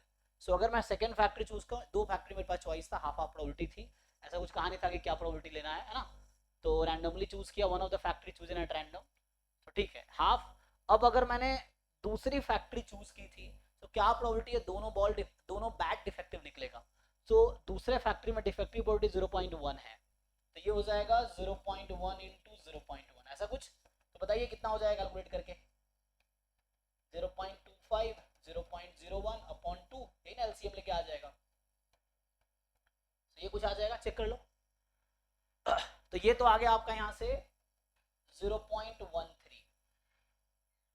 किसकी प्रोबेबिलिटी आई कि दोनों बैट डिफेक्टिव है, मैंने अलग से निकाले कि दो बैट सेलेक्ट किया, दोनों डिफेक्टिव है, उसकी प्रोबेबिलिटी टोटल प्रोबेबिलिटी से निकाले। अब यहाँ ऐसे ही डिनोमिनेटर में सेम प्रोसेस करना पड़ेगा मुझे कि क्या प्रोबेबिलिटी है पहला बैट डिफेक्टिव होगा। सो उसकी प्रोबेबिलिटी अगर निकालोगे, यहाँ से फिर से मैं यहाँ पे कर दूँ अगर ये process. So again I have E1 event है कि फैक्ट्री 1 इज सेलेक्टेड या चूजन, E2 है मेरे पास कि फैक्ट्री 2 इज चूजन, और प्रोबेबिलिटी निकालना है B1। B1 का मतलब है कि जो बैट 1 सेलेक्ट हुआ है वो डिफेक्टिव होने की क्या प्रोबेबिलिटी है। तो सेम यहाँ Bayes theorem, sorry total probability लगेगी एक्चुअली यहाँ पे। तो ये कई बार ना इनिशियली मुझे लगता है ऐसा होगा, जब हम सॉल्व करना शुरू करते तो आगे जाकर समझ आता है कि नहीं नहीं वो तरीका फिट नहीं बैठेगा। सो वो आपको प्रैक्टिस से समझ आएगा कि कहाँ क्या फिट बैठ रहा है नहीं बैठ रहा है। सो EI into B1 given EI, I from 1 to 2, similar process है कि I को 1 रख देता हूँ, तो क्या प्रोबेबिलिटी है पहला फैक्ट्री चूज करूंगा 1/2। अगर मैंने पहला फैक्ट्री चूज किया तो क्या प्रोबेबिलिटी है बैट 1 जो आएगी वो डिफेक्टिव आएगी, कितनी प्रोबेबिलिटी थी 0.5। हो गया इतना ही, B1 की बात करना, B2 की बात करना नहीं है। अब क्या प्रोबेबिलिटी है मैं सेकंड फैक्ट्री चूज करूंगा तो 1/2। अगर मैं सेकंड फैक्ट्री चूज करता हूँ क्या प्रोबेबिलिटी डिफेक्टिव निकलेगी, 0.1। तो ये कितना आ गया 0.5 प्लस 0.1 अपॉन 2, 0.6 अपॉन 2, तो कितना हो गया 0.3। चेक कर लो, तो यहाँ से आंसर क्या आ गया, एक आया था 0.13, एक आया था 0.33 मतलब 30 है ना, 0.3 मतलब 0.30, काट दो, तो ये आंसर हो गया 13/60। इसको कैलकुलेटर से कैलकुलेट कर लो, तुम ऑफिशियल आंसर की चेक कर सकते हो। तो ये हमने इसको सॉल्व किया, तो यहाँ एक्चुअली टोटल प्रोबेबिलिटी ही यूज हुआ है, यहाँ भी टोटल प्रोबेबिलिटी यूज किया है, यहाँ पे टोटल प्रोबेबिलिटी यूज किया है, टोटल प्रोबेबिलिटी का रेशियो था एक्चुअली। तो यहाँ बस एक कंडीशनल इवेंट दे दिया था मुझे, उसकी प्रोबेबिलिटी फाइंड करनी थी, थोड़ा सा डिफरेंट क्वेश्चन था। हाँ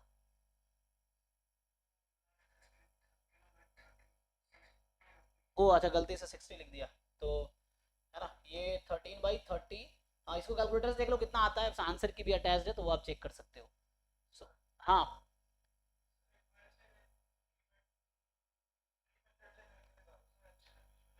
ठीक है, ट्री से आप कर लो। सो ट्री से सेपरेटली सोचना पड़ेगा आपको ना, देखो। सो मैं अभी इसको ट्री से बता देता हूँ आपको, ये पहला वाला केस देखो यहाँ पे। सो इसमें क्या होगा कि जैसे पहले तो आपको एक फैक्ट्री चूज करना है, या तो F1 चूज करोगे या F2, है ना। अब F1 के बाद बैट या तो डिफेक्टिव होगा या डिफेक्टिव नहीं होगा, ये ऑप्शन है ना। सो आपने एक बैट चूज किया, या तो वो डिफेक्टिव होगा। सो दो ऑप्शन है, B1 इज डिफेक्टिव।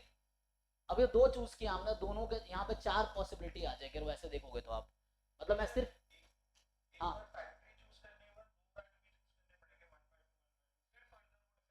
हाँ हाँ, F1 की प्रोबेबिलिटी हाफ है, F2 पहले आप एक फैक्ट्री चूज करोगे, उसके बाद आप दो बैट चूज कर रहे हो आप, तो वही बोल रहा हूँ, तो दोनों, हाँ। तो वैसे चार ऑप्शन मेरे पास होंगे, चार ऑप्शन क्या होंगे कि बैट वन डिफेक्टिव है, हाँ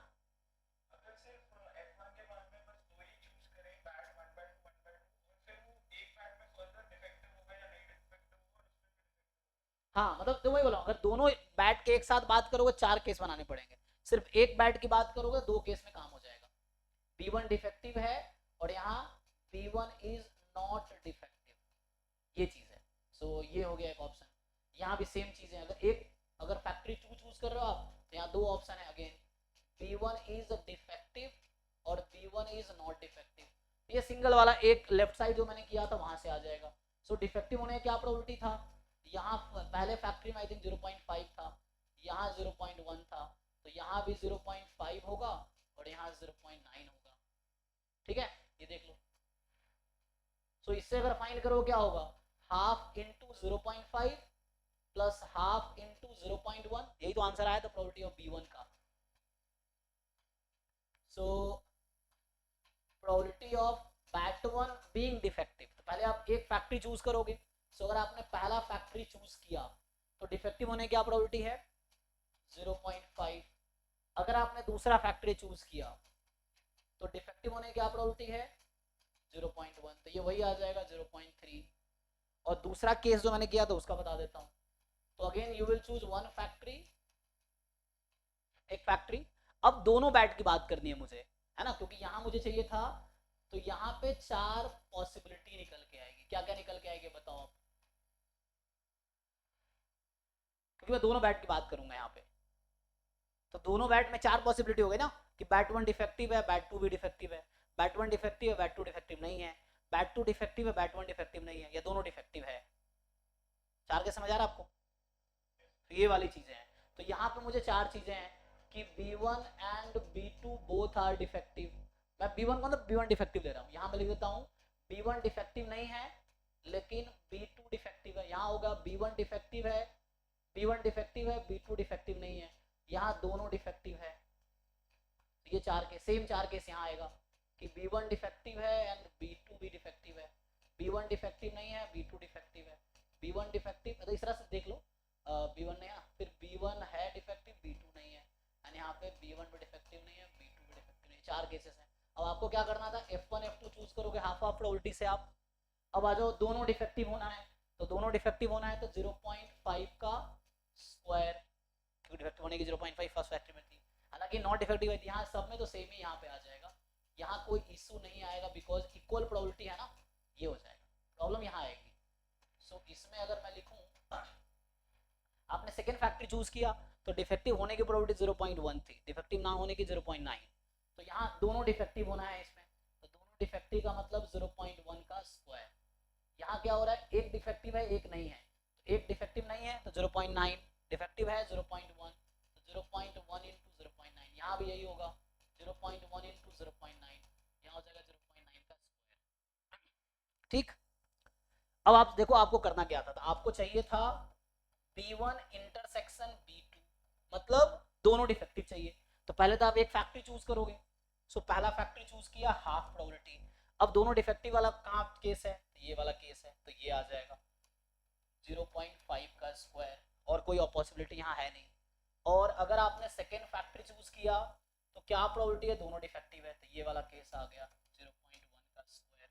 अब सिंप्लीफाई कीजिए इसको, तो यहाँ से अगर आप सिंप्लीफाई करेंगे सो यू विल गेट कि 0.25 0.01 अपॉन 2 आ जाएगा, वही चीज़ है, तो 0.13।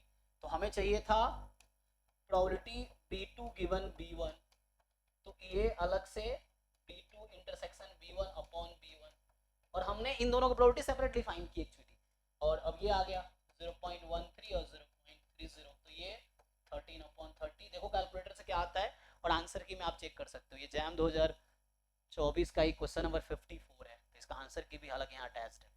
सो 54 का अगर मैं आंसर देखूंगा ये रहा, जैम 2024 का ही है ना। सो 54 किया ना मैंने, देखो अब 0.42 से 0.44 के बीच आंसर आएगा। अब डिवाइड कीजिए कैलकुलेटर से 13/30 इसी बीच का आंसर आएगा, चेक कीजिए, ठीक है ना। 43 आ रहा ना, तो इसी बीच में आएगा 42 और 4, ये आंसर ऐसे ही अब हमारे टेस्ट में भी देखोगे ऐसे ही आंसर रहता है। तो न्यूमेरिकल आंसर टाइप में ऐसा, अगर इंटीजर आ रहा है तो 2 से 2 है, अगर डेसिमल में आ रहा है तो 0.42 0.43, तो आपका 0.42 से 44, तो हमारा आंसर आया 0.43 है ना, तो ये आपका 0.43 अप्रॉक्स। तो ये आंसर है। तो ये थोड़े से मुश्किल क्वेश्चन, मतलब आउट ऑफ ट्रेंड हो गया, बट यहाँ हमने यूज किया, यहाँ पे टोटल प्रोबेबिलिटी यूज हुआ है, और यहाँ भी टोटल, यहाँ नहीं सॉरी, यहाँ पे है ना, ये टोटल प्रोबेबिलिटी और यहाँ भी टोटल प्रोबेबिलिटी ही यूज हुआ है सेपरेटली, अब बाद में उसको हमने यहाँ पुट किया एक्चुअली। सो यहाँ पे वैसा नहीं था कि पार्टीशन की, एक्चुअली मैं कह रहा था बेस थ्योरम शुरू में लगा था, लगाऊंगा। बेस थ्योरम कब लगता है, जब पार्टीशन की प्रोबेबिलिटी पूछी जाती है। पार्टीशन मेरा क्या था, E1 E2 था, पार्टीशन वाज E1, या तो मैं फैक्ट्री 1 चूज करूंगा, और E2 था कि मैं फैक्ट्री 2 चूज करूंगा। तो बेस थ्योरम का फॉर्मूला तब यूज होता है जब किसी पार्टीशन की प्रोबेबिलिटी पूछी जाएगी, बट यहाँ पार्टीशन तो कोई है ही नहीं, पार्टीशन तो E1 E2 है, E1 was factory 1 is selected, E2 was factory 2 is selected, और कोई भी पार्टीशन की प्रोबेबिलिटी पूछा ही नहीं इसने। तो यहाँ पे पार्टीशन की प्रोबेबिलिटी नहीं पूछा, इसलिए हमें सेपरेटली करना पड़ा, फिर सेपरेटली टोटल प्रोबेबिलिटी लगाना पड़ा हमें। तो ये प्रैक्टिस से क्लियर होगा आपको, तो बहुत सारे क्वेश्चंस है अभी प्रैक्टिस के लिए, आप उसको प्रैक्टिस कीजिए तो क्लियर होगा आई थिंक नेक्स्ट क्लास में। तो अभी मैंने तो बस आज थ्योरी कंप्लीट कर दिया मैंने इसका, तो अभी अगले 3-4 क्लास तक मैं प्रॉब्लम, कल मैं प्रॉब्लम्स खुद से सॉल्व कराऊंगा आपको पीवाईक्यू के, जैसे अभी मैं क्वेश्चन ढूंढे करा रहा था, वैसे ही कल हम लोग इसमें से ढूंढ के, क्योंकि ये टोटल पीडीएफ में 978 पेज है ना, तो 978 पेज इसलिए है क्योंकि इसमें जैम और गेट 2005 से 2024 तक के सारे पेपर मर्ज्ड है एक साथ। तो अभी 24 था, मैं एक एक क्वेश्चन आपको ढूंढ के, तो कल हम लोग सिर्फ प्रॉब्लम क्लास रखेंगे जिसमें मैं प्रॉब्लम सॉल्व कराऊंगा, पीवाईक्यू के भी कुछ नॉन पीवाईक्यू के भी, ठीक है। बाकी थ्योरी की बात है, थ्योरी हमने आज ये वाला पोर्शन की थ्योरी हमने कंप्लीट कर लिया है, तो आप एक बार थ्योरी रिवाइज कर लीजिएगा। कल हम लोग प्रॉब्लम क्लास करेंगे इस टॉपिक पे, सिर्फ मैं क्वेश्चन सॉल्व कराऊंगा, आपको भी करना होगा, मैं भी सॉल्व कराऊंगा, ठीक है। तो अभी यही स्टॉप करते हैं, चलिए थैंक यू, सेकंड बैच की क्लास का टाइम है।